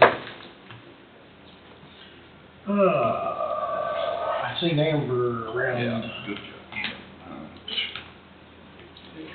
She's out there. She's coming. There she is. Hello. We jumped. There was no room for me, Yeah, so I we jumped around. I just hung out in the hall. Well, we asked if he was out there, and everybody's shaking their head no, so he must have been hiding. Oh, I was up here and then I went downstairs Oh, to okay. make corrections to what I wrote, because apparently the way I write and the way I talk are two different things. I have that problem. Yeah. I made it sound more like me. Oh. Okay. Emergency Preparedness Director, Amber, you're up. Good morning, good morning. First on the list, I've been talking to you about the full-scale Wolf Creek exercise we're supposed to have in October. It was supposed to be hostile action-based, a HAB drill, and that means bad guys in the plant. Involves law enforcement, KBI, FBI, all the I's. The state and the county didn't feel we were given enough time to kind of plan the exercise with our law enforcement people, and since this is a very law enforcement heavy type drill, we wanted to make sure it was very worth their time, because they have very important jobs. Not that everybody else's isn't, but it's harder to get them away. So the state and the county have decided not to participate in that exercise, so we will have no Wolf Creek drill this year. With that being said, Wolf Creek will still do an exercise in October, but I will play the entire county from the sim cell of my desk. Okay. So the bad guy scenario, will that be put off until next Yes, year? so next year, we will be evaluated. Okay. And we are evaluated in June. Our pre-exercise is in April. So after the first of the year, I'll start coming and talking to everybody about what we need to do.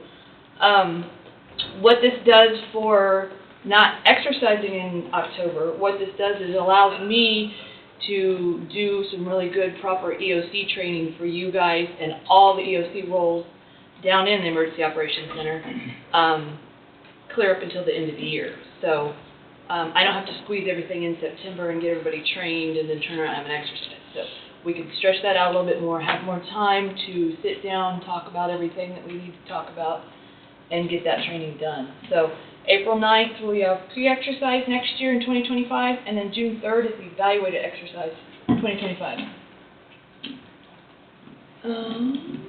Tower update. Scott and Martin are working with the cities of Lebo and Leroy right now on finalizing the location for those towers. Gridley's location is set. We have that working with the landowner. Lebo is working out the details amongst the city council on the long-term lease that they want us to do. It's like a, you can have this land for $1 and you can have it for 100 years? Yeah, 100 years or whatever. I don't even know if we were gonna, I don't even know what the terms are yet, because they're still kind of working on it, but they are in favor of letting us have the land with a lease for like $1 or so. And in Leroy, we were looking at Burlington Northern Santa Fe land by the railroad track. But the land lawyer for the railroad says he is too busy to deal with us right now. Just say good luck. So he said he'd get to us sometime this year.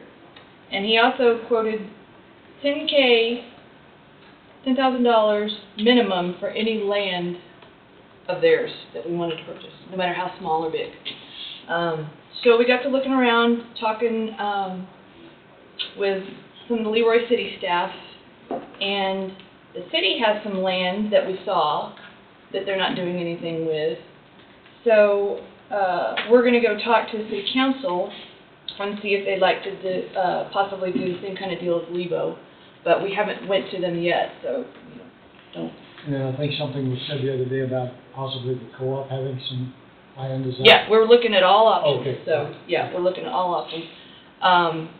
We're looking at co-op, we've got someone else that approached us about land. It's funny how the word gets out, everybody has all this land for us, so. But yeah, we're gonna go talk to the city too and see, what they say. So the city location, and I'm not sure where the fiber runs by the co-op, but this location for the city, it will save us 30 grand if we can go there. Just because of the fiber. Because it's very close to the fiber, because it's closer to the school. So, if we can get this other land, that saves us 30 grand on fiber and 10 grand on having to buy it from the railroad, which that stuff was all figured in my budget, so I'm saving us money left and right. I don't want to jinx it though, because I know what's going to happen. I know the unknown, so. Go back downstairs I know. and refigure it. I know. That don't produce. Yeah. No, it doesn't. Okay, so I have an answer for you, final answer on the landfill building and the meter. We did get a separate meter for the building. Evergy suggested that we split it up between us and the scale house in case we wanted to go 200, because I believe we are 100 right now, but we can easily convert. We got the meter that is easily converted, just to disconnect and put in the... I'm not certain, but I think if you look at your breaker box, you're 240 already. Are we 240? Okay, well, yes, so we could go You've got up. breakers on both sides Right, of the wall. yes, we can go up. Now, the other reason we did that is because if we ran it from the scale house, we were going to have to dig through their rock driveway and then around that storm shelter. Our building is closer to the pole, so there was no charge to run it straight from the pole.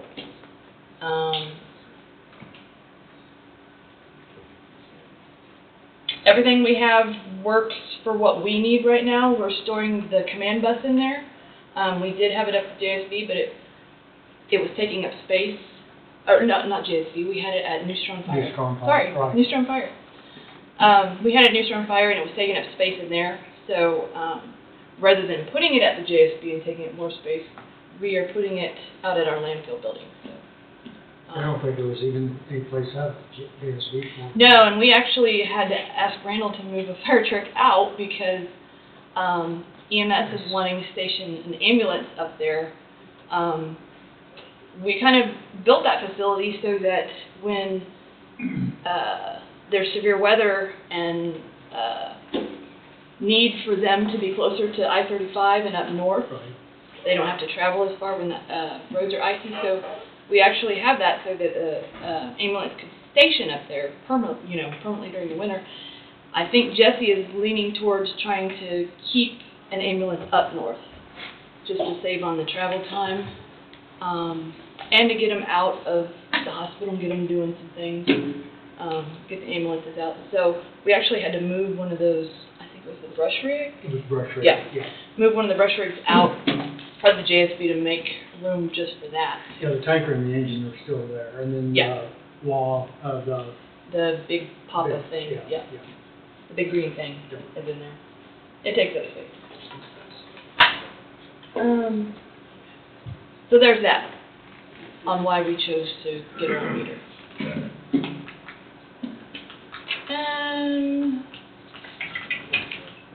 Coming up in our office, we are collaborating with KDHE and Wolf Creek to train Newman Hospital staff and EMS on receiving contaminated patients.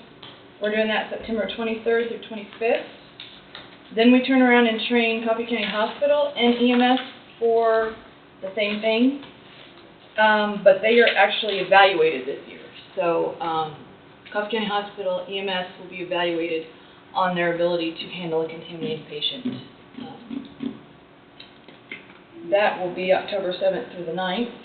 Then we train Woodson County Reception Center on receiving evacuees from our county. We're looking to do that the evening of October 6th. There's a new emergency manager in Woodson County. His name is Johnny Atkin. I don't know if anybody knows him. I mean, the other one Yeah. resigned or quit, Yeah. retired. Yep. whatever. Not there anymore. Not there. So I'm looking forward to working with him because he's very open to ideas and very willing to work with us, and he's excited about stuff. So that's a good sign. So this will be our first time training and working with him. So that'll be good. Do you have to do anything on the west side? I think you moved it from the Rapids to Hartford, is that, I mean, Oh, so we trained and they were actually evaluated this year. oh, okay. When we moved from Neosho Rapids to Hartford, FEMA requires that when you get a new facility of any type, that you be evaluated all over again. The new facility has to be, so we got them evaluated at the first of this year, and they passed. So we don't have to train or do anything with them because we're done. So, yeah, we're good there. That's all I have. Do you guys have any questions? I heard one of our sirens got hit by lightning and, It did. and it trashed it. Mm-hmm. And Yes, it did. was there not an EMP Yes, there is. device on it? Was it installed correctly?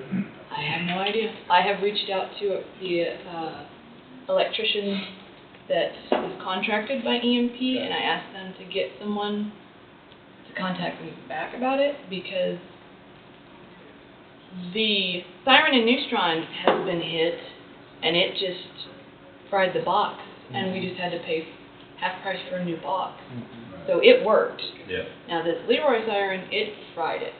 So I'm not sure what happened. I don't know if it wasn't installed correctly, or if I just really don't know. I don't know what. Or if the electricity found the back door. Yeah, I mean I don't know how that it kind of happened. stumped the electrician too. If you got a So big enough strike, I can yeah, see depending how on you where can it struck protect it you. Yeah, too. I don't either. Right, yeah, I'm and sure. depending on where it struck it. It took a direct hit on Yeah. on the tower. Yeah. then- I mean, we can't do anything about that. Right. You know, maybe some lightning rods all around or something. But I don't really. I'm waiting to hear back from EMP as to, did it work? Did it do what it was supposed to? Do you need to replace our siren?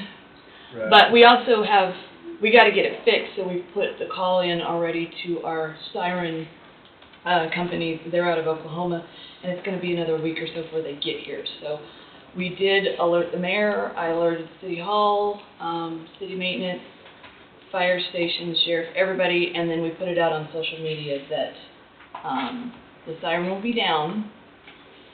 They're outdoor warning sirens, so if you are outdoors and something happens, we have bad weather or something, we have backup plans for that. Plus, we have iPods that will notify your phone, whether you're indoors or outdoors. It will notify your phone immediately. So, I also told them to sign up for Everbridge. We sound the sirens off of the warning that the National Weather Service sends us. They send that to me at the same exact time they send it to the public. So you will get that message before I sound the sirens.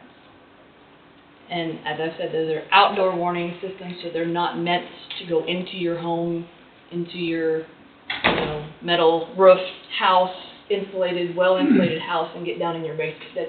They're not meant to penetrate the homes like that.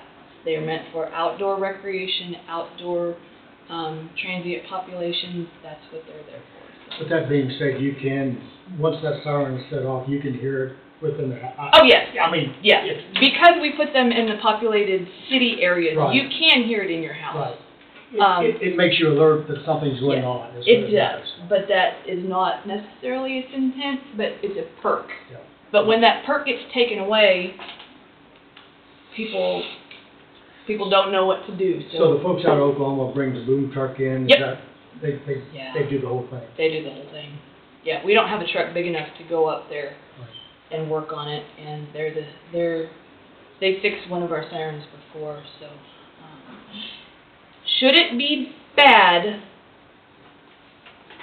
I remember a long time ago someone talking about Wolf Creek when they owned the sirens, that they had a spare siren sitting around. And when they gave us the sirens, I said, where's the spare siren? And they said, oh, we don't have one. And I said, I remember us having one out there, sitting in a box, just a siren head. And lo and behold, someone was cleaning out the storeroom and they found a siren. So we have a spare if something comes up. But that's worst case scenario. That also opens up to, if we have that spare siren, do we put it at Aliceville like we've talked about for years, or whatever? I'd like to move away from too many more sirens, since we do have iPods. Everybody has a phone most of the time. If they don't, there's weather radios, there's TV, there's social media, there's everything. The siren is an outdoor warning system. It is, it is what it is. You have one at, Atumwa, yeah. It's for transient populations outside, so we have them at Atumwa, we have them at the lake, in the campground. We have one out by the landfill, which hits Wolf Creek Lake. okay. And then we also have one at Wolf Creek Lake, on the other side at Black Bear. Oh, okay. So They're north of Trains and. Yep. Or south of. It's actually in the parking lot of the Black Bear.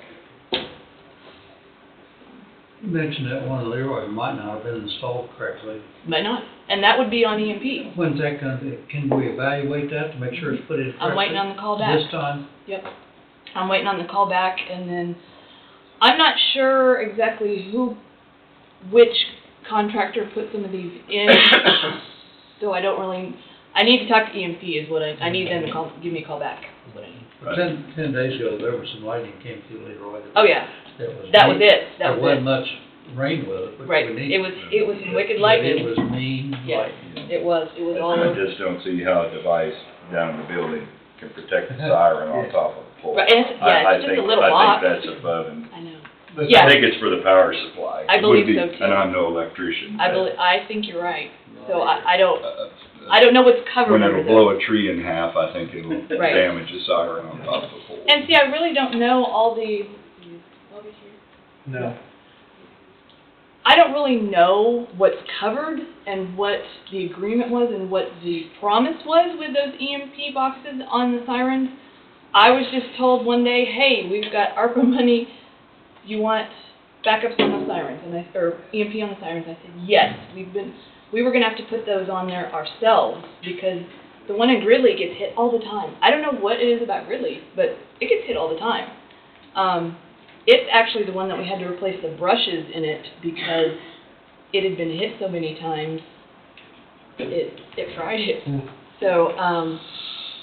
Well, we just have to wait until they investigate the. Yes, yeah. I don't I'm wanna point waiting. fingers. Right, Yeah, I'm waiting on the yeah, they EMP can guy have to call me anything to back, do. Yeah, and when he does, I'll let you know, and I'll let the mayor and everybody, know what they find out. And when it's fixed, when it's back up, we'll let everybody know. Very good.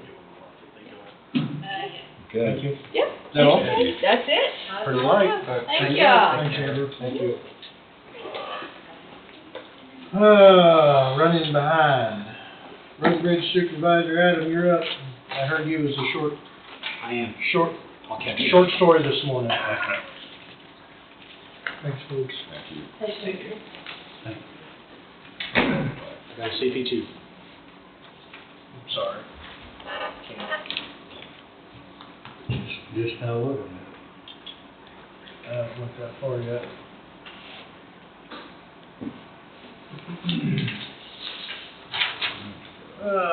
Motion to review, approve CP2 payroll notice for Nathan Door, okay. Heavy equipment operator. Highway, new hire, wage classification 3503 with a wage of 2105, effective 8/26/24. Also move. I'll second. Moved by Meats, seconded by Knight. Any discussion? Has he worked for the county department? Okay. No. His name was just That's all I got. All in favor, say aye. Aye. Aye, motion passes. All right, thank you. Couple other quick things.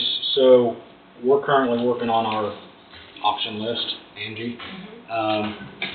We have all the old radios that we took out of all of our equipment and our trucks and all that stuff that, when we got our new radios, they're basically, for my tool, they're kind of obsolete.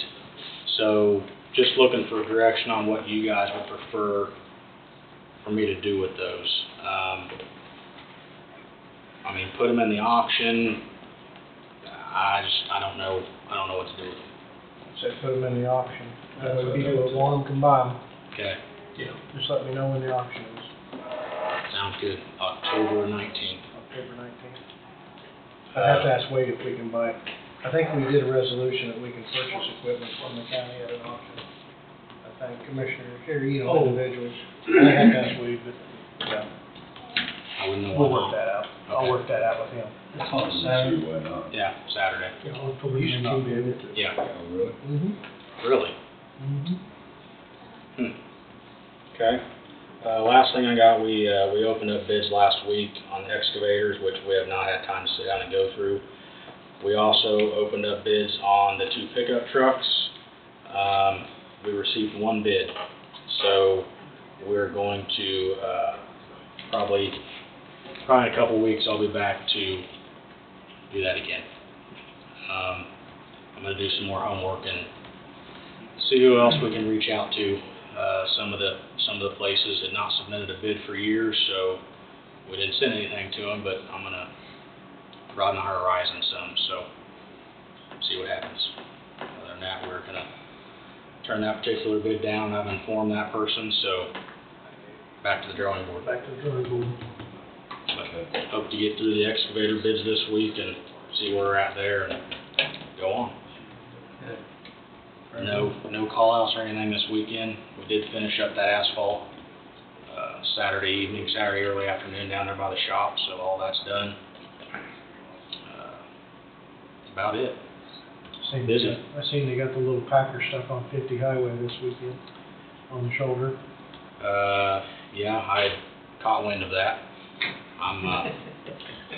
That's for a later discussion. Yes. I'm not gonna pull you in. We'll leave it at that. We'll leave it at the later discussion, so. That consumed a lot of my week last week. As well Ryan's. Yes, So. yes. All right, well, thank you guys. Thank you. Have a good week. Take care. Take care. Jay George, you're up, sir.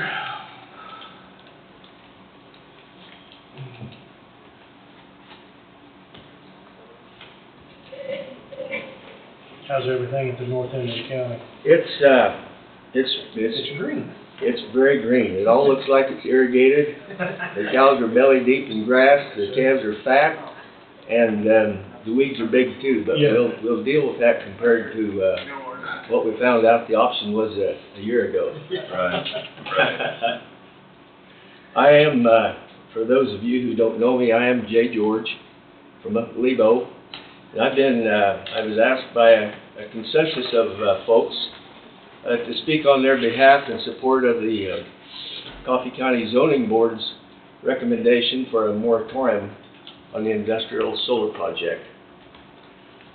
I am the 4th generation of a 5-generation ranching family located up at Lebo, and I say ranching, we don't do a good job of farming.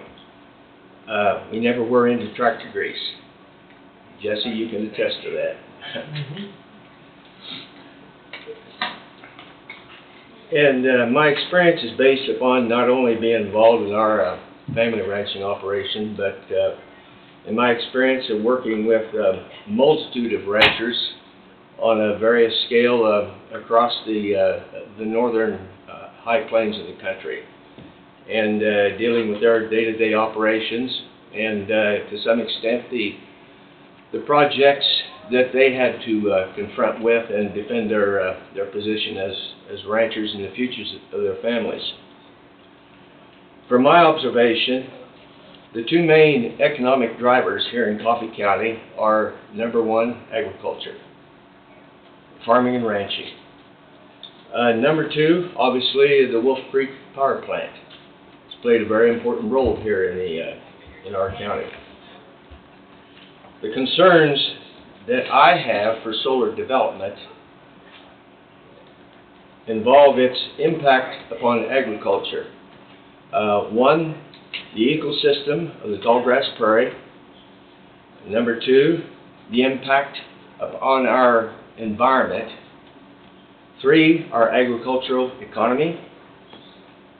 Four, our respect for property rights, not only defending my property rights, but respecting my neighbor's property rights. Also, the quality of life here in the county.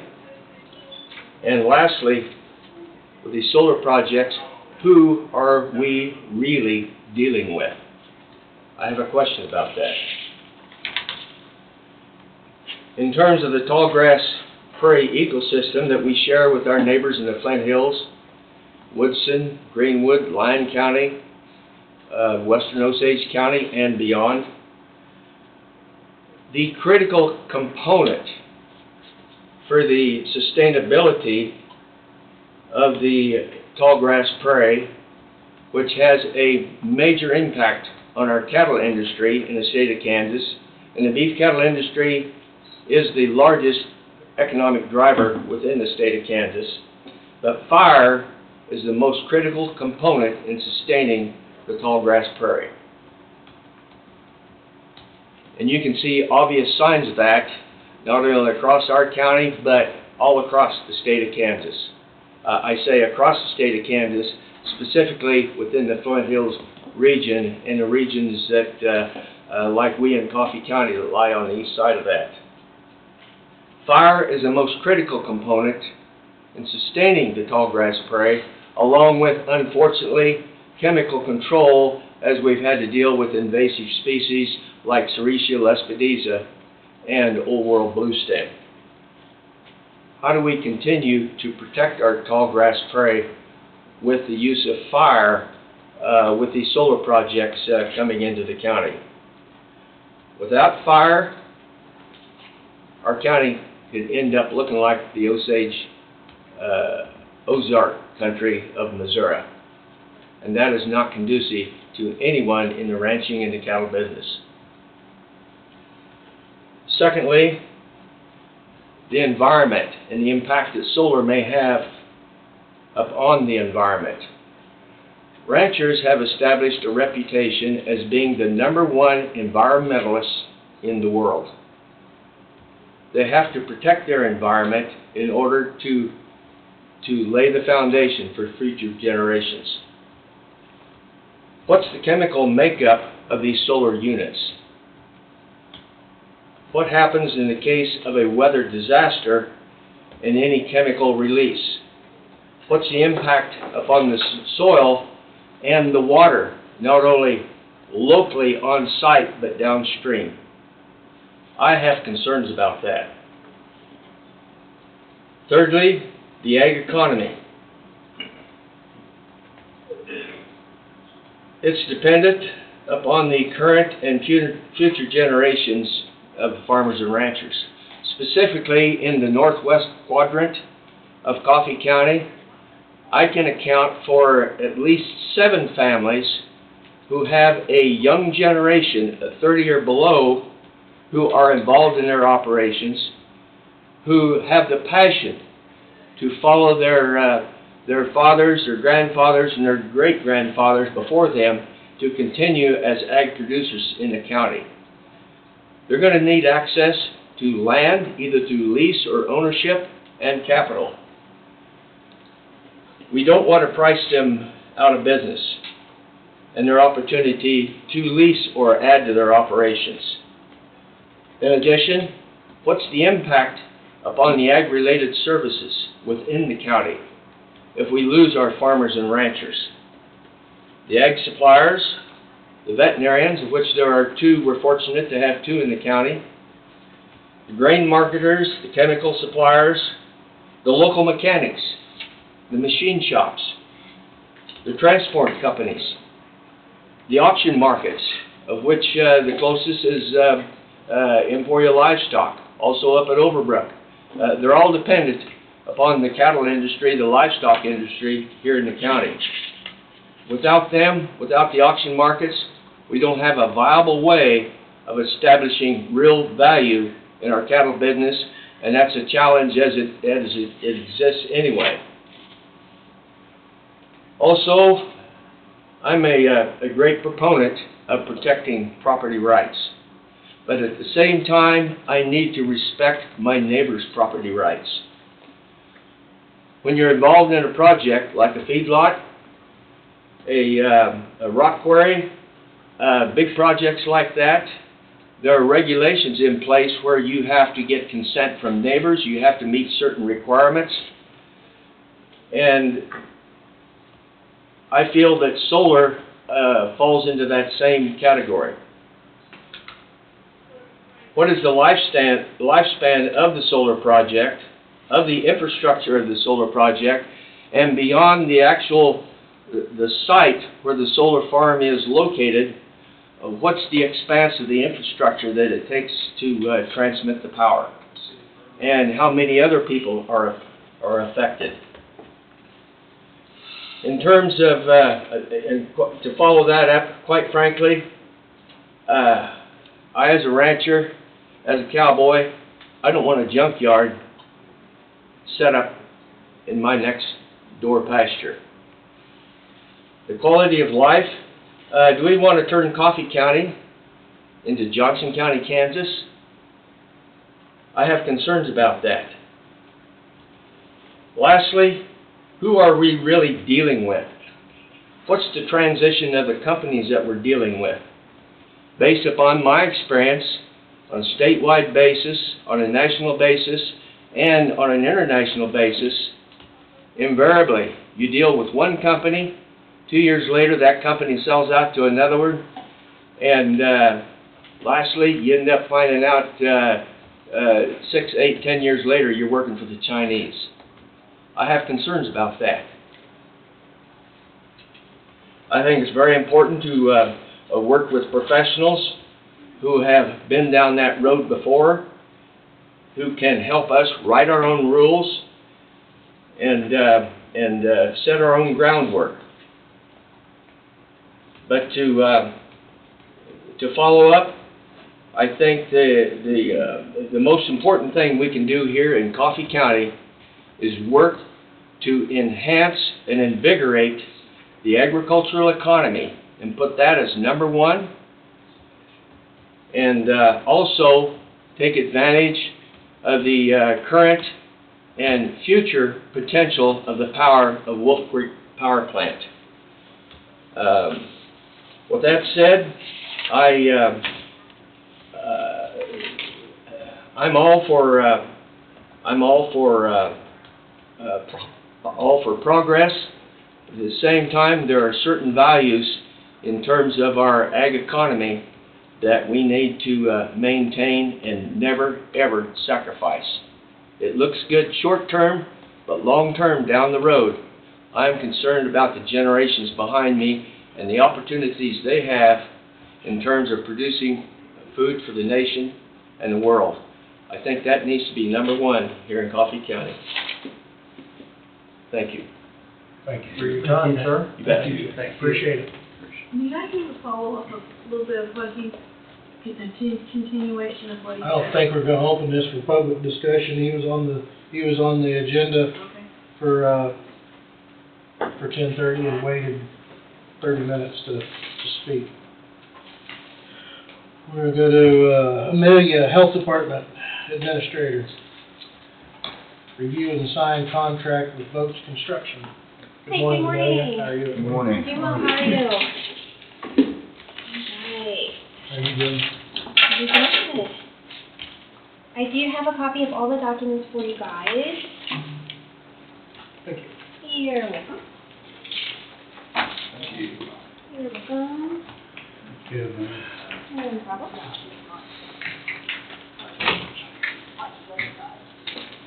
Okay. Anything extra? All right. so I do have it listed out on the order that's in this packet. So document number listed as the first is the standard form of agreement between owner and contractor. And this is the document to be signed. Document number 2 is the A101 2017 Exhibit A, which is the insurance and bonds. Document 3 is the A201 2017, which is the general conditions of the contract for construction. And then 4 is the exempt certificate for the health department remodel. Nothing needs to be performed with that at this moment. We won't need to do anything with that one until we receive invoices from Boat Construction for contractors. And then 5 is just the communication that I had with Trust Point for our insurance coverage. I had spoke with Wade, and the only concern was the bid bonds and insurance, but I did verify that bid bonds are in place.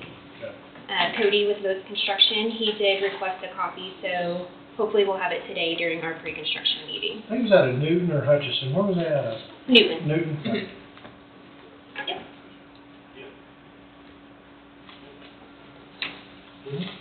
And I did forward these documents over to your guys' email as well. Okay. Last week, but I don't have the exact date. Yeah, I think I seen it come Okay. through. Was it Thursday? Maybe. Yeah. Wednesday or Thursday? Wednesday or Thursday. Yeah. I was out without my glasses, so I knew it come through, but I couldn't read the darn I saw it on my, Yeah, I knew it. I saw it on my email, but I couldn't, my glasses weren't strong enough. Kidding. It's pretty small print. That's what I meant. As most contracts are. Read the fine lines. Yeah. I'll take care of yourself. It's gonna get busy, Yeah. and they're gonna be able to start in 30 days? Or 45? September 3rd. Yeah, so it would have been about 30 days. So, next week already. Next week already. It's close. And then today at 2 is the pre-construction meeting as well. Thank you, sir. Thank you, Jake. Do you guys have any questions on the contract? Is the pre-construction meeting gonna be available via Zoom or anything, or is it gonna be in person? It's gonna be in person. I can see if I can do it via Zoom. I just thought maybe one of the commissioners might wanna Mm-hmm. be involved in the pre-construction meeting. I know that kinda helps. There's with the 50 highway project, there were some pre-construction meetings and Mm-hmm. things were kinda, anyway, I'm not gonna get into that, but I think it'd be good, maybe somebody involved. I was planning on being there. I think it's set up for 2. Yes. But if someone else wants to be there, that's great. I don't have, I mean, If your schedule allows it, by all means, have fun. I've got a pretty Great, open. sir. That would be great, sir. Right. That was my plans, but. Okay. So it'll be me, Commissioner McCurry, Brad Shadmeyer with IT will be there as well, because there's a lot of items that deal with data. And then, of course, Grant with BG Consultants, and then Cody, which he is the representative with Boat Construction, and potentially another member from Boat Construction. Sounds good. Sounds like got all the i's dotted and t's crossed.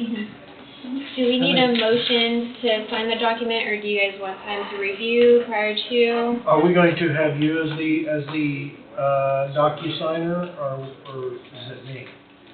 I am leaving it up to you guys to make that decision. That would probably, I mean, normally it's, if it's either the administrator of the health department or the chairman to sign the legal documents. Okay. It can go either way. What would be the simplest, Jess? I mean, It's stated as is it something that's going to have to be done? Stated as owner. Mm-hmm. Well, even some of the road and bridge stuff is stated as owner, but I would just keep it at authorized director chairman to sign the, but yeah, it can be you've got the documents that you want signed. Mm-hmm. I can do it today. That's good. I'll wait for it. Because, well, Will depend on me to sign off on it before, I mean, as far as anything going forward. Being progressing, Yes, right, yes. okay. Well, you got BG gonna be sitting there watching every day. They're gonna have the inspector present, correct, during construction? Yeah, so they have they're allotted a certain number of site visits during construction. I believe They're not gonna be it's there full time. 5, yeah. But yeah, they will definitely be the facilitators. But you will also be informed enough, if you see something wrong, you can pick up the phone. And that's what I meant, was that Yeah. Amelia will either sign off on it or have a question on it before she gets to you, before it gets to you, so. Saban's here, or Who? Saban, Say, yeah. so he's probably still out there. How many days is this project supposed to take? I know we talked about that. Was it 101? It's in these documents? Yep, it's in the document. Let me verify. I believe it's 180. But I don't want to misquote.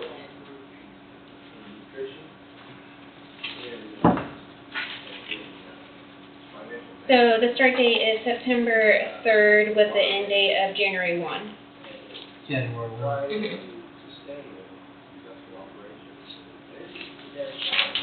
Pending materials availability. I know that they have had some issues with backorder on doors. So far that's Always it. something. Yeah, always something. Always something to delay or drive the price up. Yeah, right? Lady's probably looked at everything. Yeah. Pretty good. He's been in all the emails Okay, and documents. good. If I may, I've had several questions on why the need for expansion.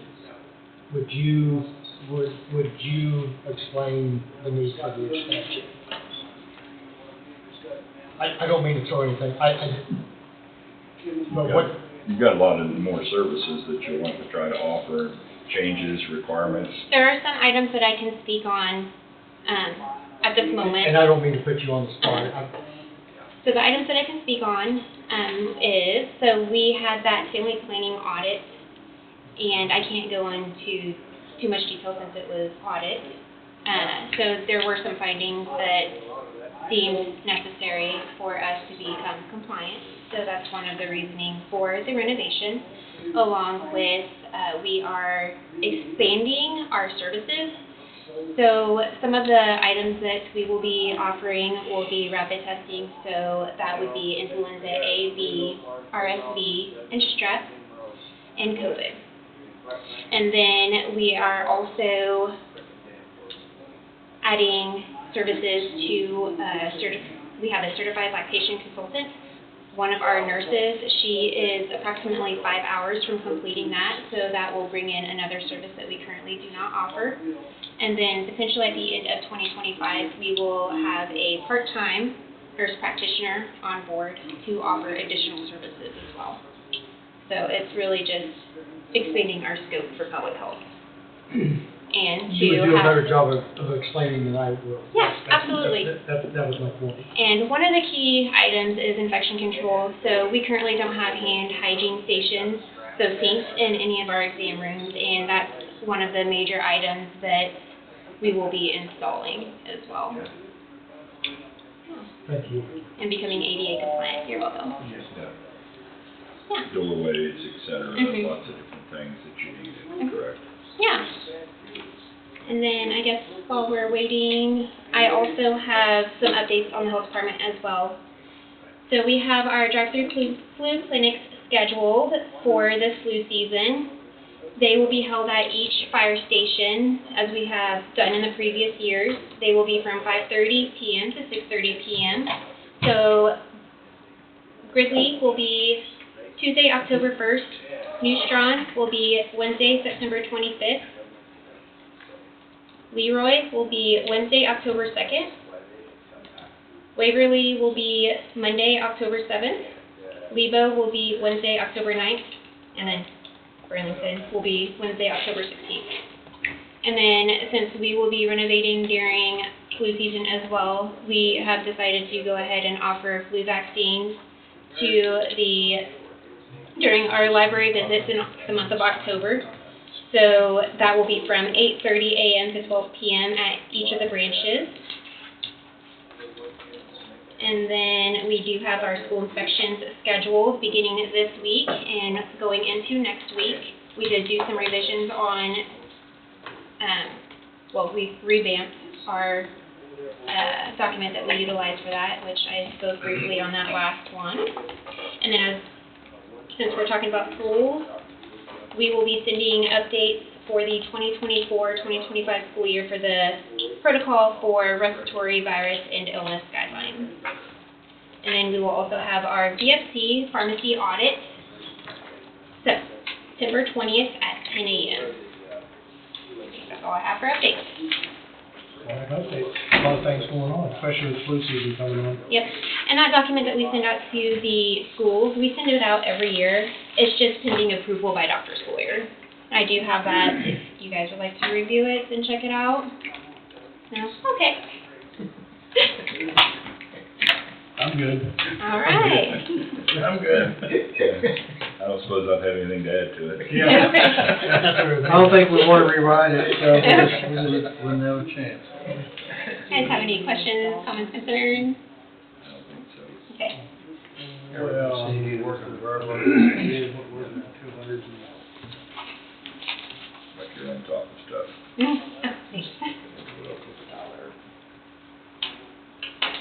What was the The total contract dollars? from 389,000.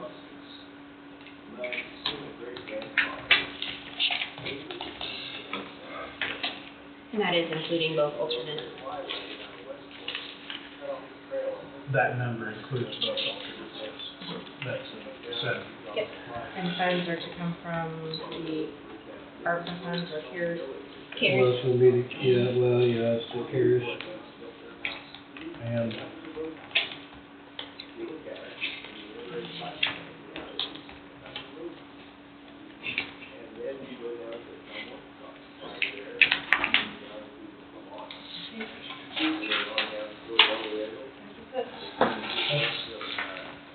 motion is on our computer, moved to authorize direct chairman to sign contract number 241162 with Coffee County Health Department remodel between Coffee County and Boats Construction Company for a contract sum of $398,000 even. Funds to, $389,000 even. Funds to come from portion of the CARES Act fund and the rest from general rec.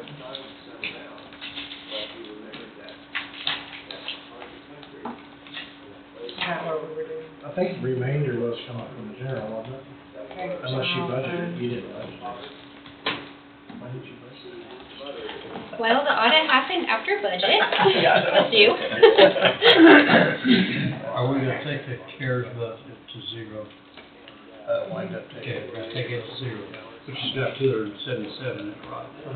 277,000 will come out. So it'll take all but about 112 out of it. So we don't get, there's no transferring that over, that is done.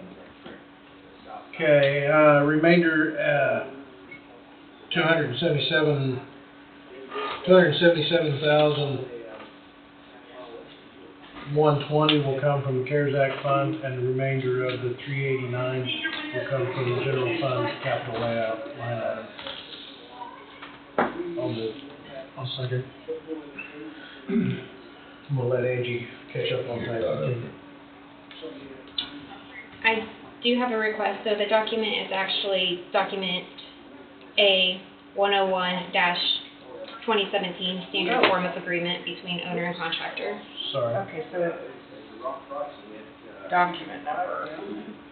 I thought the 24 up top was just document number.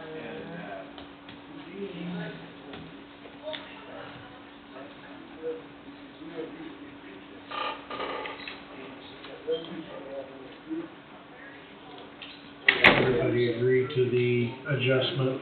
All it did was took the contract number down to document number A-101-2017. That's the only changes. I might ask that as standard form of agreement between Coffee County Health, or between Coffee County and Roads Construction. That's a consensus. Alright. Okay, Knight moved, who seconded? I did. McCray seconded. Any further discussion? All in favor, say aye. Aye. Aye, motion passes.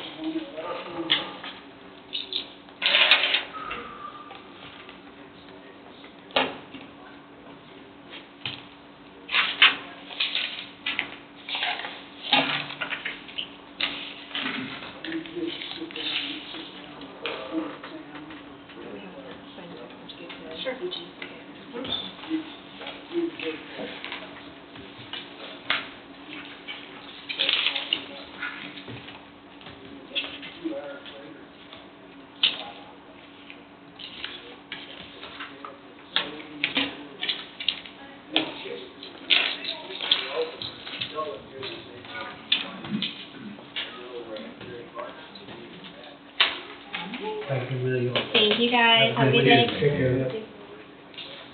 Does anybody object to a 10-minute break? No, not at all. We'll come back at 11:25.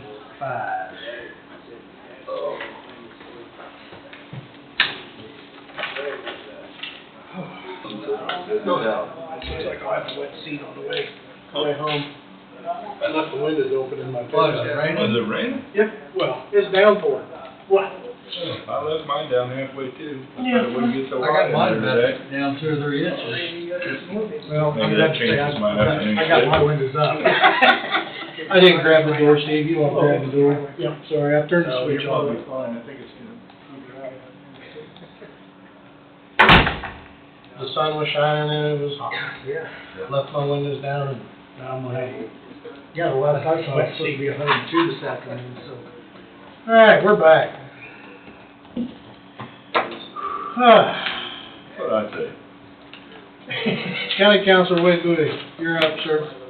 My understanding is Saban wants to jump in for 5 minutes, so I'll yield to. Good. Thank you. You're on the clock, so. I'll go as fast as I can. This is just a follow-up I owed you from about 3 weeks ago, the water study. I sent a draft contract fee proposal to Wayne last week. I brought copies for you guys to review. And then at such time that you all are accepting of the agreement, then we'll get a notice to proceed through Wade, and we can start. Just a reminder, this is a county-wide study, so even though it was somewhat driven by the activity up at the Vito site,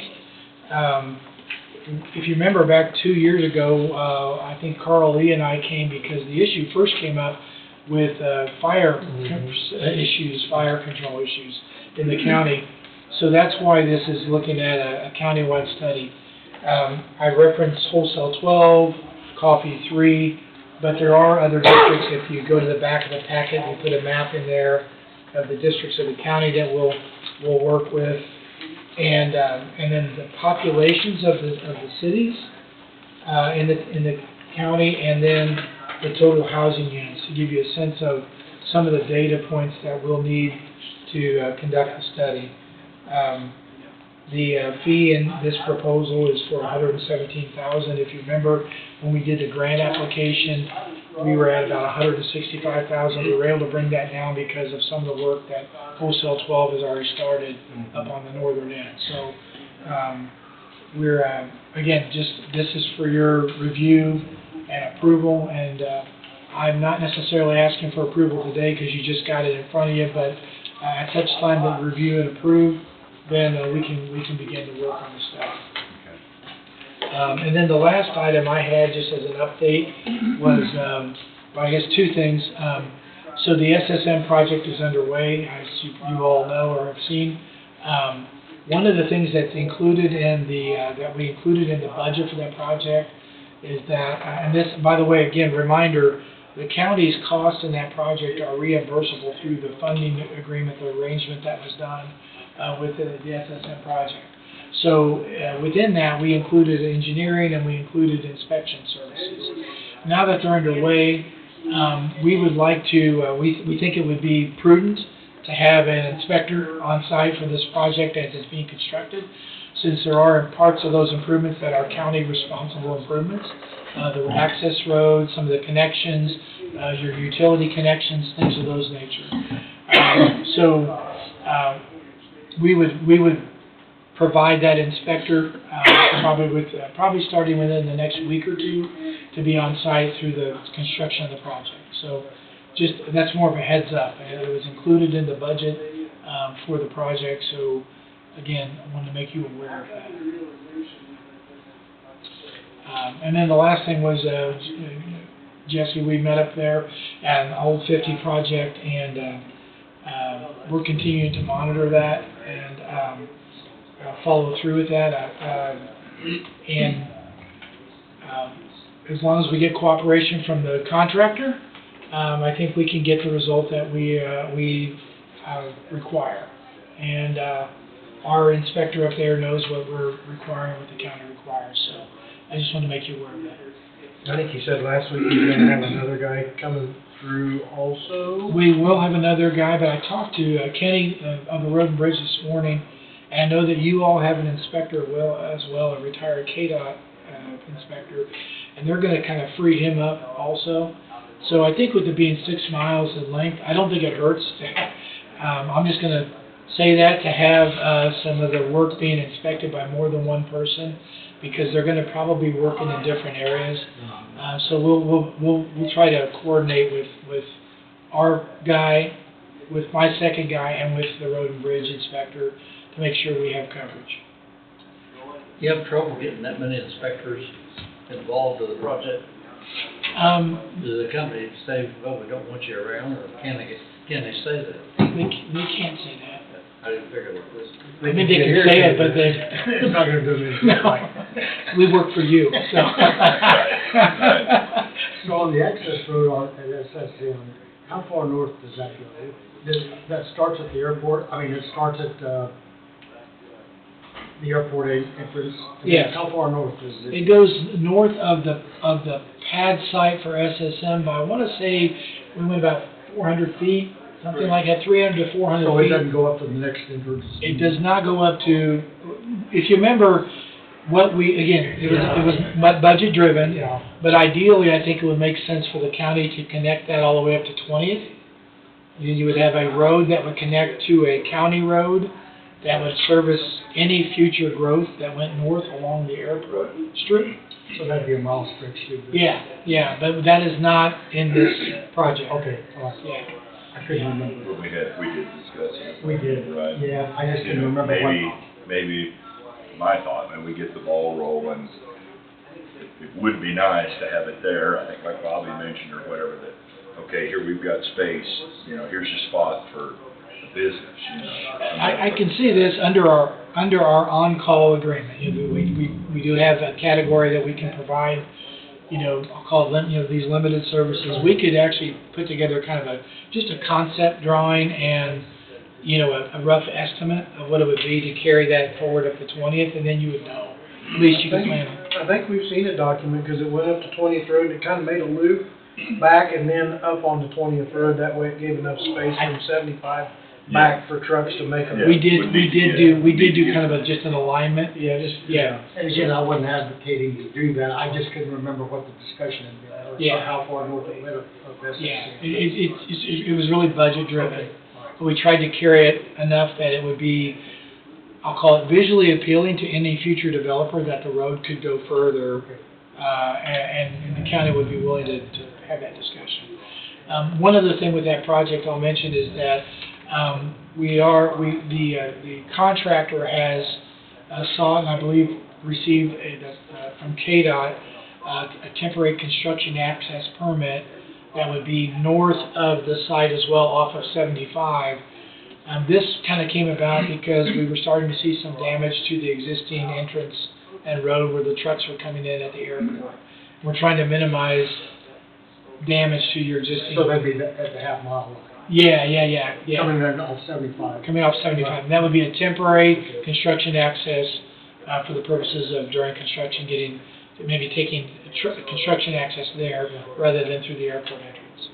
So, that's my quick update. And I think we've seen an email about that over the weekend, that the temporary access road was gonna cost around $38,000. Yeah.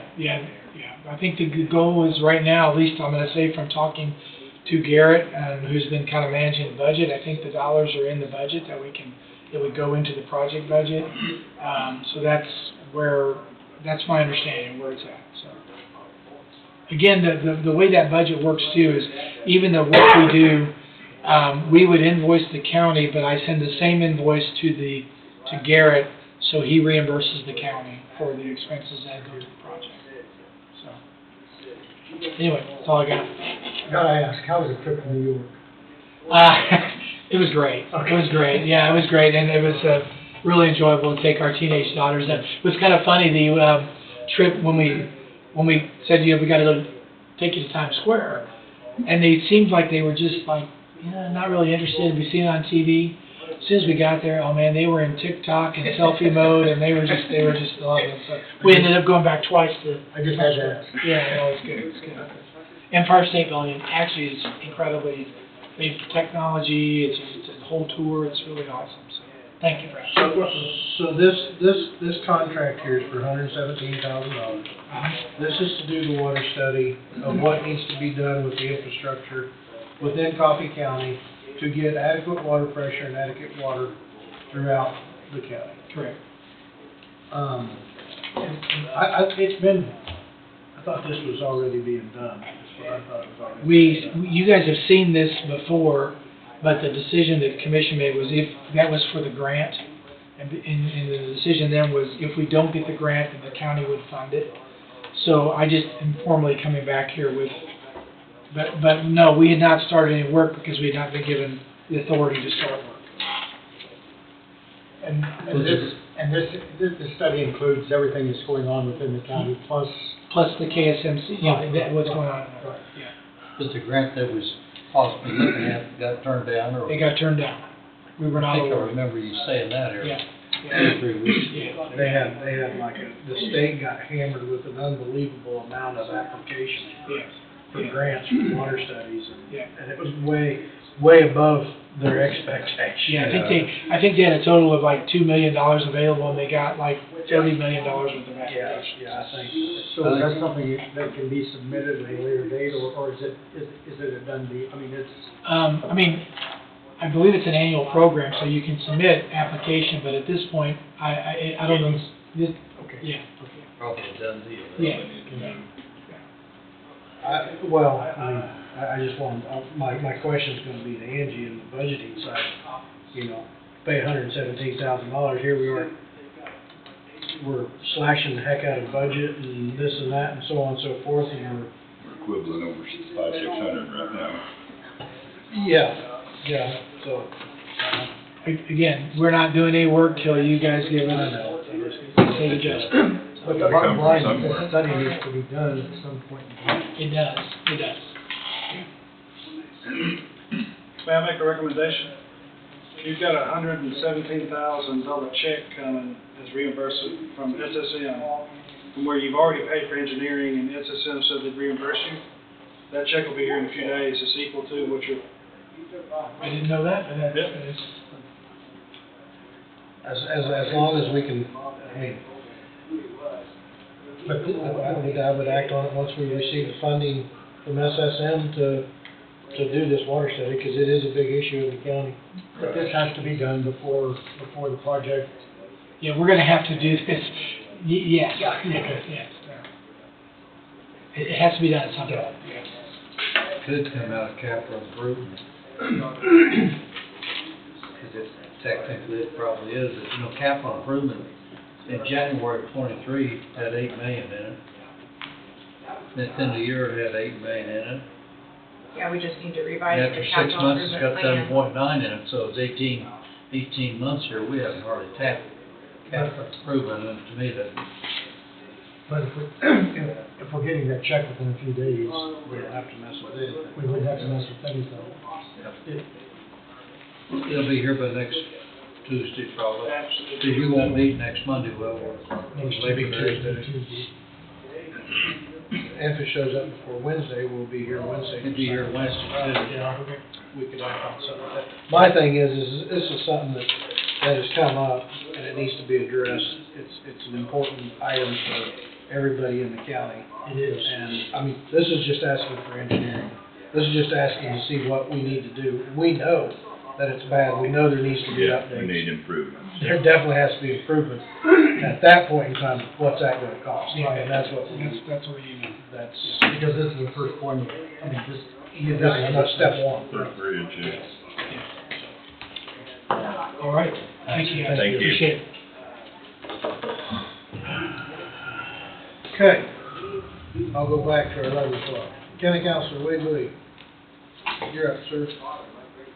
Would request a 20-minute executive session, myself, the board, and Joe Serrano, who's also a part of the attorney-client relationship. That is in reference to potential litigation. Okay. I'll make that motion for 20 minutes. Moved by McCurry, Go ahead, please. I'll second that. seconded by Thompson. In an executive session for 20 minutes. Joe Serrano, County Councilor Wade Lee. The commission, any discussion? All in favor, say aye. Aye. We will enter at 11:43 for 20 minutes.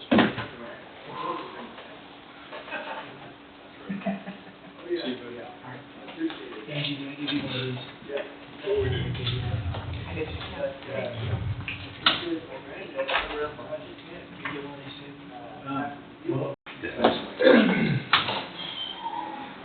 Got the opportunity to meet him out here in the hall, visit with him for a little bit. Pretty interesting.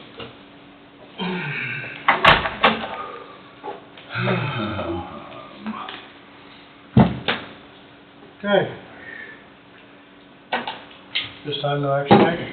No action taken on that last executive session. As you see on the agenda, there's a second executive session, same people. That would include me, Joe Serrano, and the board. It is under the same exception to the Open Meetings Act, but it has to deal with a different subject matter, and that is a legal advice related to a county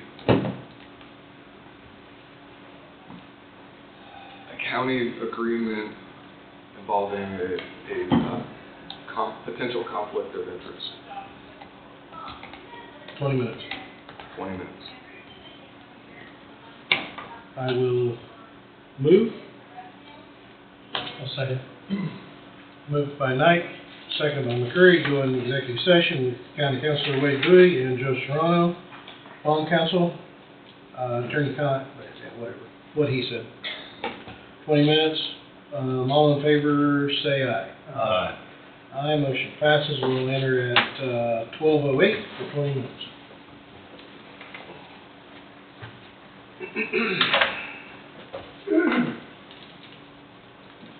Now we're back in.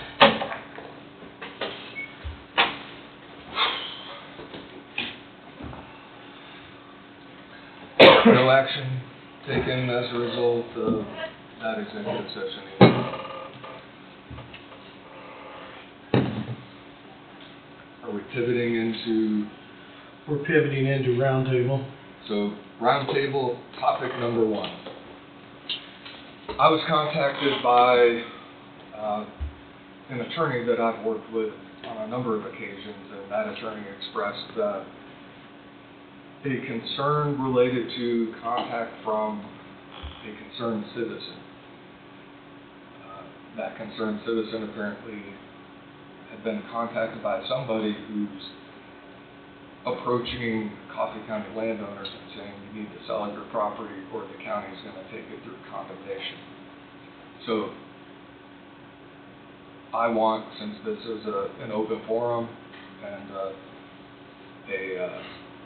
recorded and people will be watching it, that my understanding is that you guys are the ones who will have to back this up and verify it, but there is no discussion in any shape or form by the Board of Coffee County Commissioners of taking anybody's property through condemnation.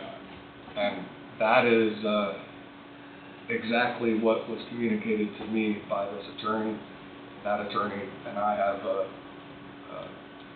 a long-standing professional relationship, so out of courtesy, they contacted me and I said, there have been no discussions related to taking property, and specifically it was in reference to property up near the site of the CHIPS project. So unequivocally, and I see everybody nodding their head, that there have been no discussions at all whatsoever about the county taking anybody's property through adverse possession, or not condemnation. Absolutely not. Absolutely not. Yeah. And whoever, That's never been discussed at all, and never would be. It's a scam, basically, is what it is, Yeah. correct?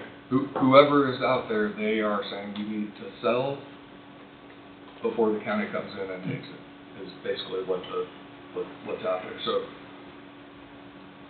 I think the county demonstrated, and that was done before I was on here, but they demonstrated when they wanted a parcel of land, they went and negotiated and bought it. They sure didn't take anything by force. No. The only condemnation proceedings, to my knowledge, that have occurred in recent past has to do with the transmission line and the KCC side of it for the public utility with the high voltage transmission line going from Wolf Creek to Blacksburg.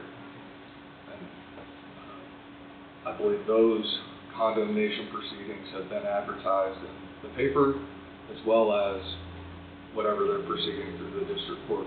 But outside of that, the county has not been involved in any condemnation proceedings in the recent past that I'm aware of, nor have there been any discussions about, well, if somebody doesn't want to work with the county, they're just going to take it.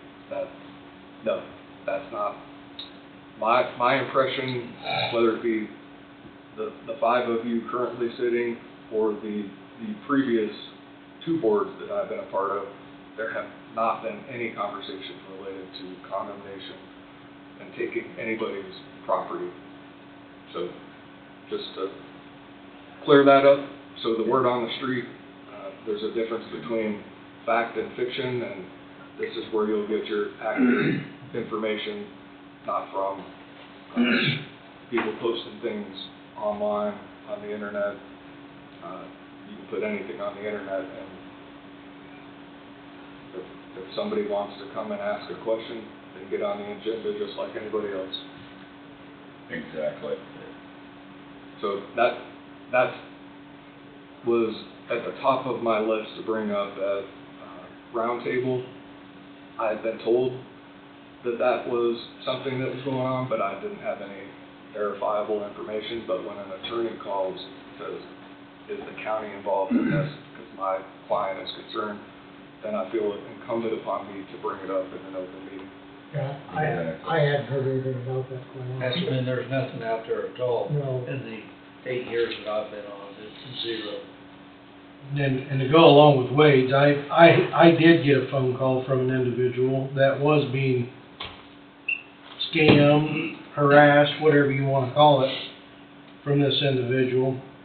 And I made 3 other phone calls to landowners around there, 2 other, and they had not been approached.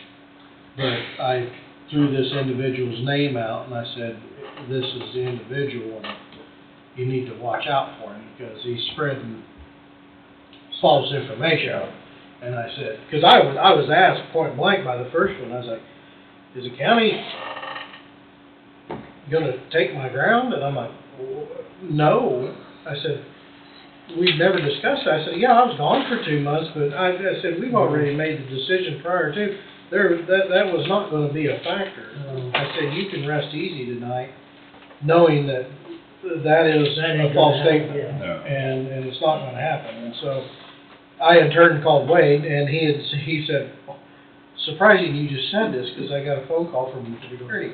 So it must have must have just come right It was in. heating up then, Yeah, apparently, wasn't it? so I knew what I wanted to do to the individual that was spreading misinformation around. I wanted to have a meeting. So is this out of state, or? He is an out-of-stater, yes, yes.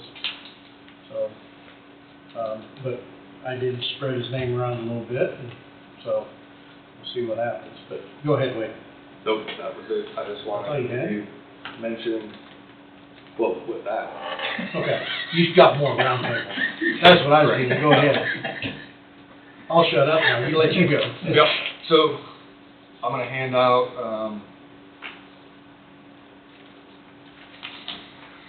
you've tasked me with putting together a proposed lease agreement. That is the lease agreement for the, Levo property.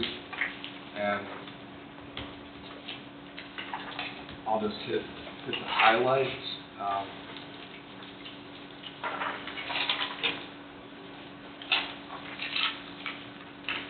So the total is 9 pages. That includes a signature page. The bottom of page 1, there's subsection 3, monthly rent. It references, as you have indicated and discussed in an open meeting, the fixed monthly rent of $1,500.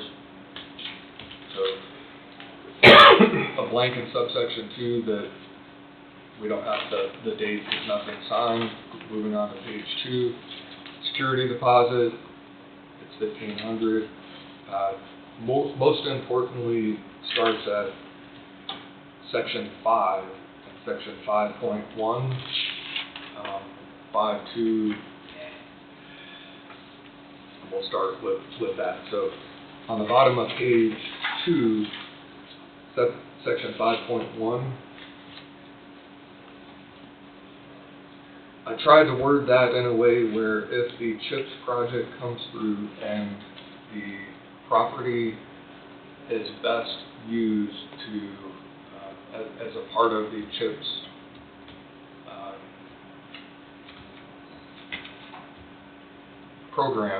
project, and what I mean by that is there's been discussions about, through the creation of a public building commission and issuing debt to raise a training center, a emergency responder station, and a daycare. And those are all things that would be required on behalf of the county as part of they're included with the CHIPS legislation.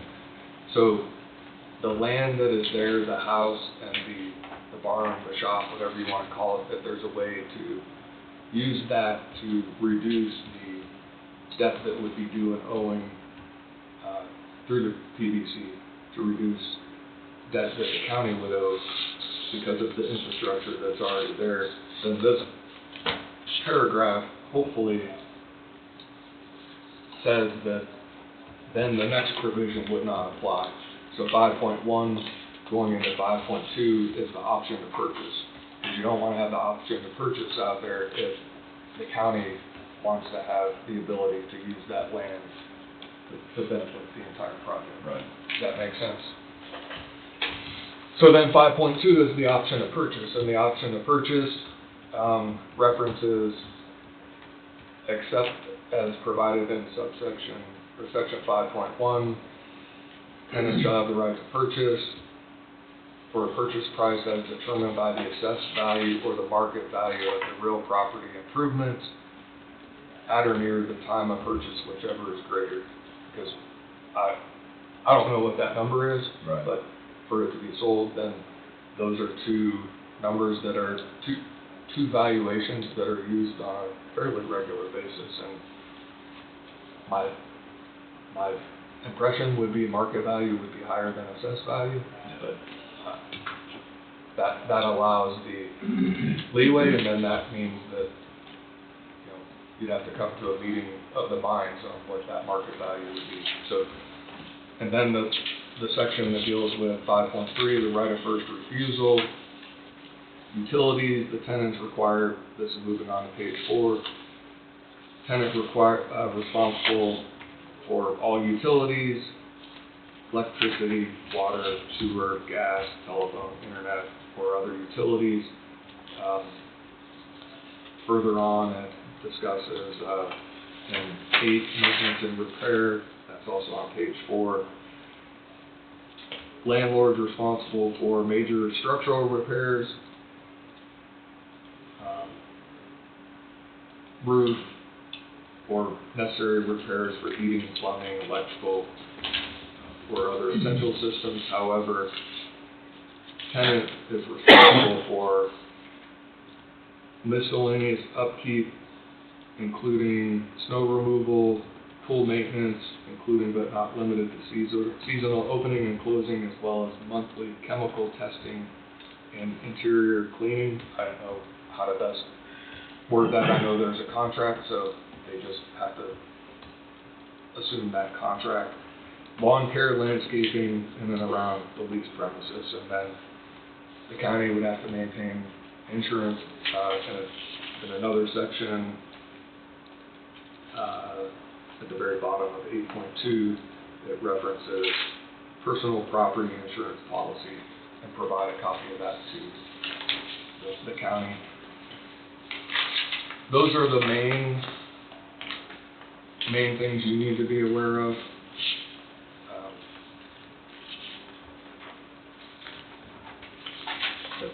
The highlights that I wanted to point out to you before it gets sent for approval, because I didn't want to misstate anything. And the main one was the wording that goes with the chips, potential chips, assuming the property and moving forward that way. So if that's the case, how long would we have to give the tenant notice? So at the very bottom, I referenced written notice no less than 30 days. Oh, I'm sorry, I see it. Of an intent to include leased premises within the project. I'm sorry, I didn't see it. And I think there could be some flexibility there, but at least some sort of written notice saying that the Board of County Commissioners of Coffee County have determined the Cook's project is moving forward, and it's in the best interest of the county to include the leased premises in the project, blah, blah, blah, whatever it is. So I don't know if there's any questions, any concerns, anything that stands out relating to that. I know it'll have to be vetted by the attorney for FLMST, which is SSM. Has that been forwarded to that individual? Not yet, because I wanted to make sure it said what you wanted it. I was going to, and I said, well, I want to make sure that the wording is right before I go ahead and do that. And since we were going to be here today, I just figured get the green light consensus from each of you, and then I can send it on, and then from there we can negotiate. Do we need a motion to accept the lease agreement as presented? No, right now I just need a consensus. I'll send it, and then once they sign it and agree to it, then we'll come back, and then you'll need a motion. Okay. I'm sure Wade's got it well put together. I'm not worried about it. I'm not worried Yeah, about I that. sure don't As far as see it. I'm concerned, take action on it. Glancing over it, I don't see anything. Well, my only thing is authorize direct chairman to sign the lease agreement, getting that cleared today, because I know they're wanting to act on this fast because they have furniture coming in. And my wife was up there mowing the yard last week, and there was traffic in and out of the garage, moving stuff in and out. And so I do know that if it acts on fairly quickly, I mean, but if their lawyer wants to change something, then it's null and void. So we'll be here Wednesday, I guess. $1,500 lease agreement, I wouldn't mind kicking it up some, but That's cheap. I'm sorry? That's cheap. I wouldn't mind kicking that up some, but it's where the rest of you feel. We definitely need to get somebody in. Well, I'm hopeful that it'll end up in a purchase, is what I thought of it, redefine our boundaries knock it off. One of the issues and hang-ups to begin with was putting a value on it for an option to purchase, and I thought about it, and that's where I Yeah. came up with the assessed or value or the market value, whichever is greater. And then that way, it's whatever its value is at that time, and Well, certainly it won't go down. And quite honestly, I mean, right now, the way the climate is, the market value is greater than the assessed value. Yeah, and you know, that we don't have in my thoughts, we don't have a determined boundary of what property we're talking about at this point, so, Right. so you about have to leave it open, like that's excellent for us, I'm concerned with. You do, I agree. Well, and they may see that, and they may kick it back and say, we don't agree with that, then. Well, maybe they won't rent it then. I don't think they ever have a problem renting at that value. Well, And that renting it and buying it may be two different things. Right, right. They may That's say, okay. well, if it comes down to it. I don't want to give it away, or I'm not anyway. Yeah, I don't wanna give it away. So that's, General consensus, I believe, is ship it on to the Bart and. Yeah, Attorney. I'm sure in agreement with what you got here. So. I will send it on.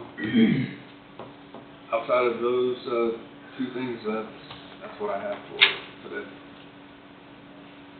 Steve? No, I'm done. Dawn? Until Wednesday. You're done till Wednesday? Yeah. Till Wednesday. Well, That only gives you 2 days to put something I together. know. I'm about done. Dawn doesn't have anything? Wade? I'm good for today. Angie? We found the economic development job description, just one single page, they're kind of past this one. I just was ready to send it out, but I wanted to make sure you guys were okay. You want Rhonda to take the application and Yeah. have him email her? That would be the best, I would think, wouldn't it? Okay. And if all that looks good, we'll get it out. So I just wanted to make sure that you were good with it. I figured it'd be much longer than that. This is what we used last time. We could have made it in bigger print, Don, and we could have Then I could read it. I like this, this is short. No, it's fine, it's short and sweet, Yeah. it's got in there what you need, I think. Okay. Do you want to have after applications accepted until position filled, do you want to have a statement that says first round of applications will be reviewed 30 days. on after, that doesn't have September up there.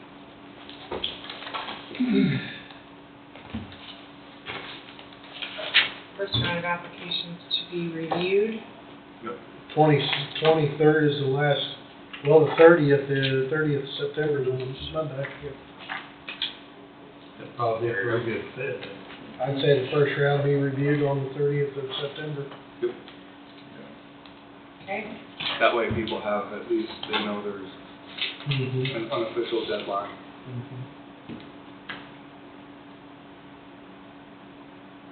Okay. Got that added. Okay, Okay. advertised, We'll get it going. great, Okay. okay. And then, need this resolution signed. I have zoning, I guess, regulations or something from Heidi to pass out to you, so you'll have a copy to review for next week. Okay. Is that the draft? Yes. Yeah. Everybody signs these, right? Yep. 2 pages to sign.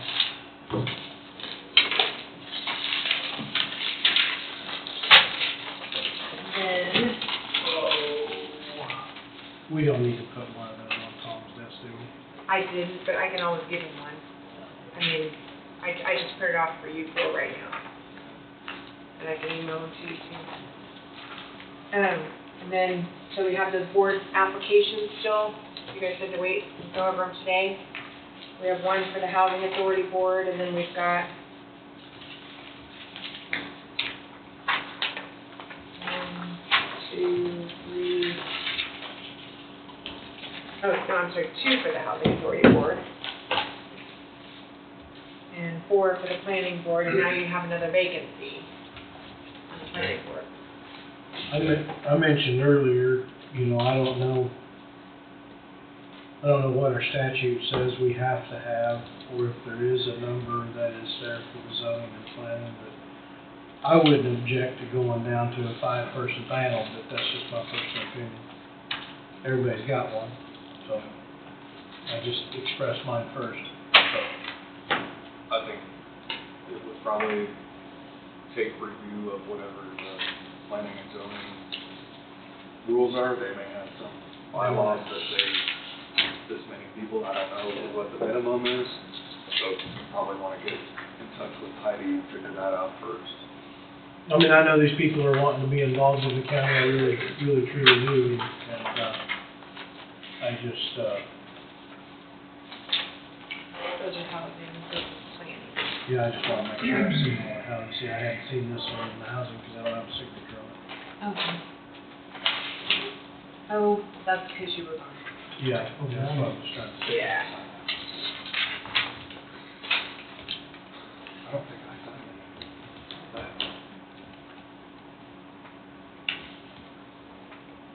It's a good way to do it, because I missed it.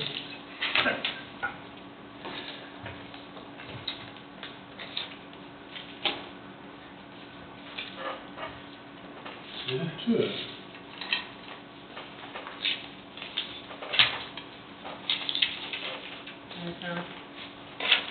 Oh. Oops. Okay, disregard. Disregard that one because that doesn't have Tom Egan's signature on it, and where it was 7/8.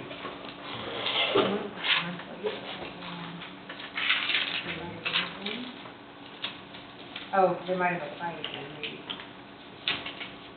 Yeah, because we were accepting the offer. Yeah, we extended. Yeah, we extended it, yeah, that's probably why. Yeah. And it's submitted it is, but yeah, I only need one. Okay.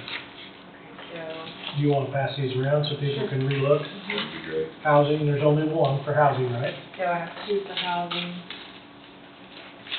Where'd it go? That, you handed me 2, or I took 2, and it was both the same person. Oh, okay, yeah, so 1 for housing. That's where I have one, and I. Okay, 1 for housing Yeah. and And then 4 for planning and zoning.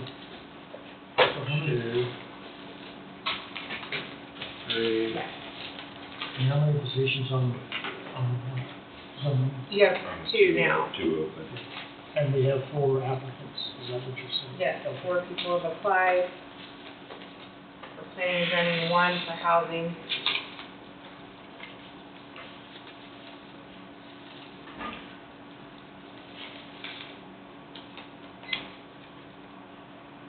And their meetings are in the daytime, is that, or during the day?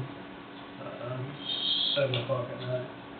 Zoning, oh, the housing's during the day. Okay. Yes, sorry.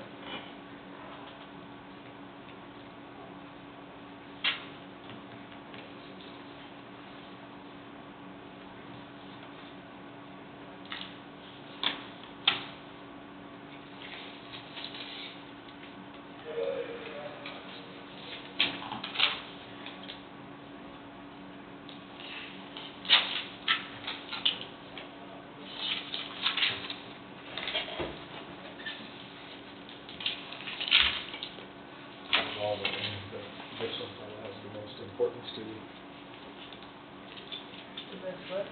Has the most importance, so it doesn't We're get gonna try very. to make a decision on the housing deal today, Jesse. We can. I didn't know whether we, I mean, we've only got 1 applicant.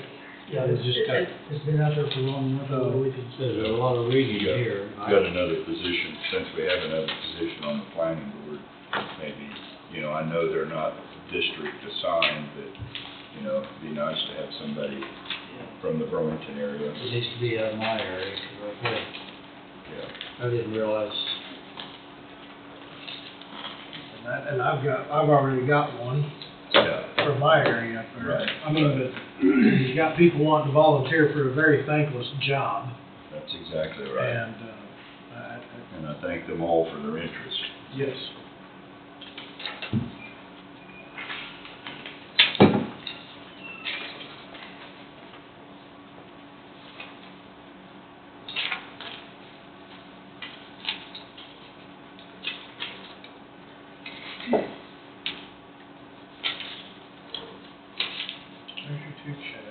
There's the payroll deal. What else do you have me to sign?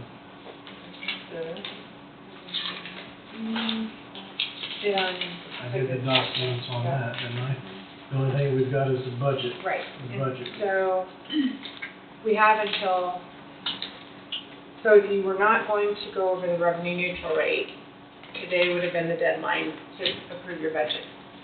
But, since you've published, had your hearing, said you're going to, if you want to go back and review budgets again now, you could still lower the revenue neutral rate, or go below the revenue neutral rate, or lower the mill levy, whatever. You have until September 20th. So you don't have to do anything today with the budget if you want to check into a few more things. I mean, you've met all the guidelines, statutory requirements there, so if you end up lowering it now, you're fine. If you were to increase it, then you have a problem, so. Well, I mean, the little lady that brought the deal in from the Country Haven Motel, you know, the revenue neutral, I mean, the little bit that's going up on that is making zero impact. It's not going to affect her. It won't affect her any. And that's why her concern was the evaluation of the property. Right, right. And a lot of that had, the first lady that was here, Yes. a lot of her concern was also, that was the paperwork she had. I mean, that was a real concern, which it is. Oh, it is, absolutely.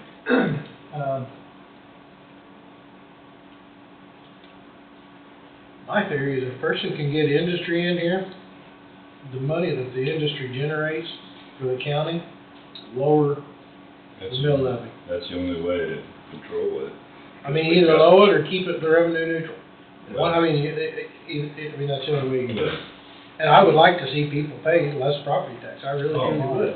And that's why I would be in favor of lowering the levy, Right. mill levy, to let everybody benefit from industry entering the county. So that's been my thought. We're, talking about the CHIPS project, that, we'd have more money we know what to do with, in my opinion, I know what to do with it. Let's lower taxes. Right, just because we have it, we don't have to spend it. Right. Exactly. I mean, Right. that's. If something comes to our county, the public needs to benefit from They it. do, as a whole. Not just start a bunch of new stuff that's gonna cost more expenses down the road. Government's expensive. Yeah. So, that's my two. So you got anything else, Angie? I don't think I do, so. I mean, that was my 2 cents on the industry. If we can bring industry in here, the money that is paid to the county for that, lower the, $600,000 lowers it down 1 mil. Yeah. I mean, for every $600,000 person claims in, lowers the mill down, puts money in everybody's pocket. Right. So, that's my 2 cents worth. I discussed my roundtable. I do have the keys here. I am officially done with the Dream Homes property, or not the Dream Homes property, sorry, the Bailey property, the North Chip property. So, it's in somebody else's hand. Hopefully it's the renter's hand. So, I would like to clear up one more rumor that was out there that the county purchased the Dream Homes property from Nightland LLC. That is a false statement. Nightland LLC sold the property to EMP Shield, and that is one thing to credit back. So, other than that, I don't have any more roundtable. I've got a lot of roundtable, but my seat's drained in my pickup, so the longer we drag this out today, the better off I am. So, but I don't have anything else. If anybody's got anything else? Wade? Angie and I talked last week, and for a portion of your September 3rd meeting, you're probably going to need to relocate to the basement, and I think effort should be made with IT to have it set up as the way it was back in the COVID days, where that was recorded then, and it may be separate videos that get uploaded, but that way there's a way to watch that video, and that's what I'm referencing is the zoning hearing in reference to the zoning regulations that they passed on. So just FYI there, and I don't remember what time that's been. 1 o'clock. 1 o'clock? It's 1 o'clock. Yeah, I would agree, I agree 100%. And also to have the speaker down there so everybody can hear it. Was very nice, was very nice the other day. And that's probably the biggest downfall about the YouTube video here, is being able to hear people on the video. And I would be 100% for some type of mic system, either we wear or whatever, we can turn on and off, that would go into the audio of the video. So I don't know how we can do that without it echoing and being wild and crazy. So If I remember right, that middle that's the device up speaker. there is the speaker. So I wonder if there's a way you can get a hold of Brad and he can drop mics or a mic down into the middle of the room, which would then put the audio closer for people Right. who are talking. I think it's a simple fix. I would support that 1,000%. That's for darn sure. So, because it is tough. I have to put it slam it clear up to my ear to listen to it on my phone. So There's nothing worse than a poor speaker. Yeah. Where you can hear parts of it or none of it. Yeah. Back to Angie's deal, I don't, on the taxes, you said we could stretch it out to what, September? 20th. And my thought, my personal feeling, I don't want to keep stretching it out. I'd like to get something done. Maybe not today, but next Monday. Do you want me to get a couple different scenarios from the auditor? Like, so I have one, if we take it down if we put in that we're gonna have interest income of 2.5 million, that will lower it down to about 55.928. But that's it, tied to the interest. I'd like to have a better understanding of that. Interest income on money we have in the bank that we're collecting interest on. Why it hasn't already been for that discussion. They put 1.25 or $1 million is what they put in as an estimate, because we really don't know what that we'll collect. I think Richard alluded to that. Yeah, and then Richard said he feels very comfortable that it's going to be 2.25. So he said he doesn't know if we'd want to go to the 2.75, although you can. Maybe you and Richard could just get together and visit with Phil. We can do that. Okay. I'd like to have a little more understanding of that. Yeah. I didn't realize, well, of course, that's a projection. Right. We don't, and I understand that's what it is, and why it probably hasn't been brought out before. Right. Because it's a projection, it's still a what if. Yeah, because so say they project the 2.75 at the end of this year. If I were to transfer a large part of our cash, or what we have left over out, or have you transfer it out, I'm sorry, correct that. And then we don't collect that money next year, that could put us in a bad situation. So I would say if we try to capture an estimate, we just wouldn't transfer out, or we'd have to keep in mind, we need to leave enough to cover the extra 1.5 million to not transfer that out, or just don't transfer any out. And I thought a couple options, or maybe even 3 options, I feel that, I'm fine with the hearing of going over revenue neutral. I'm fine with that. My goal is to try to lower taxes for everybody in the county, and I just don't want to set ourselves up, or the county or the board up, for failure on trying to squeak by on a minimal margin, and something big come in and take your legs out from underneath you.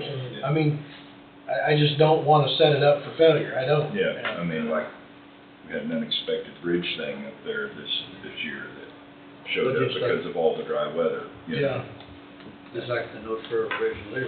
yeah, I mean, that thing could collapse today, you know, you It just could, don't, you those just don't two know. stringers holding it, it's that, but, yeah, I personally don't have a problem standing with 57.9. That's an small increase, and I understand our citizens, fully understand it, and I'm a citizen too. But that's an increase of 7.787. Because I think the original was like 63.15. Yeah, we were 63.15, and we bought it all the way down to 57.9. We were tempted to cut it back last year, and if we would have, look at what kind of an increase 62. we would have had this year. Right. 63. You know, that's, Anyway, 57.914. We had to get it down last year, it's 57.127, that's an increase of 7.787, which, yes, it is the increase, but it's a small increase. And then the school district is also having a reduction, so that'll help offset some of it, you know. If you School saw- districts having a reduction. Yeah, did you see do you have an R&R statement there or no? Or not? Okay, here. Oh, did they have a bond come off, did they? Well, the general fund went down. What school district's that on? 244. I don't know if it's all school districts or if it's just 244, but like, That's Burlington, so yeah, So 32.7. on this particular individual, yeah. Mhm. they got the nuclear plant in there, and that's 6 or 7. I wonder if that's a bond that come off. I wonder if the bond dropped off. Is there a bond in the USC 244 district that's dropping off? I don't think they got Oh.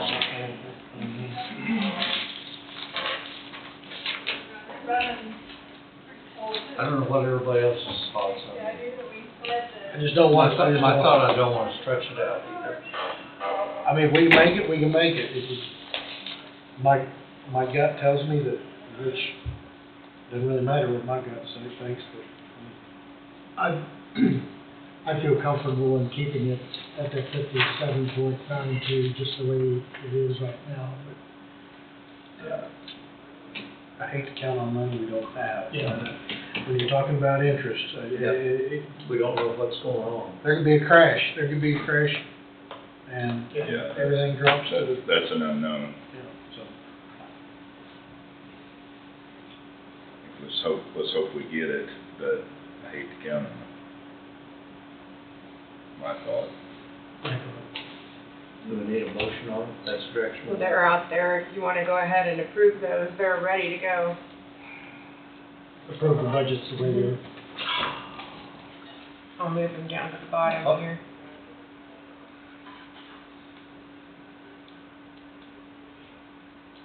I'll put them to the I bottom. mean, do we want to see 3 different proposals from the treasurer and Angie Wednesday or next Monday? I mean, next Monday's gonna be busy, but I mean, Could you have it by Wednesday? I mean, Oh, yeah, we could get something by Wednesday. That being said, Jesse, to me, nobody could say that we wasn't evaluating different options. That's not an issue. Why don't we do it that way? And to me, that's No rush. I mean, we said this morning that I we just don't want to go are looking at.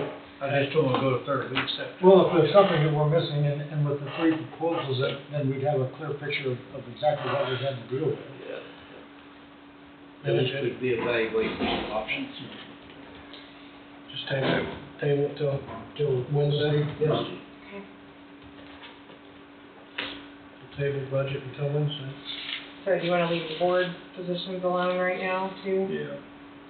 Yeah, we don't have to fill those. I have a feeling we're gonna have more issues coming down the pipeline, but that's just my own personal thought. That's all I have. So you have. Well, anything else?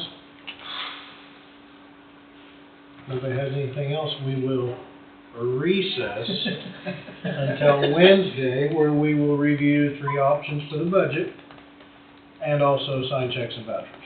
Yes, sir. Everybody have a good day. I'm gonna go to a wet seat in my ticket. At 1:12? At 1:12, yes, recessed at 1:12. You can shade your eyes to see it, Wade. Yeah.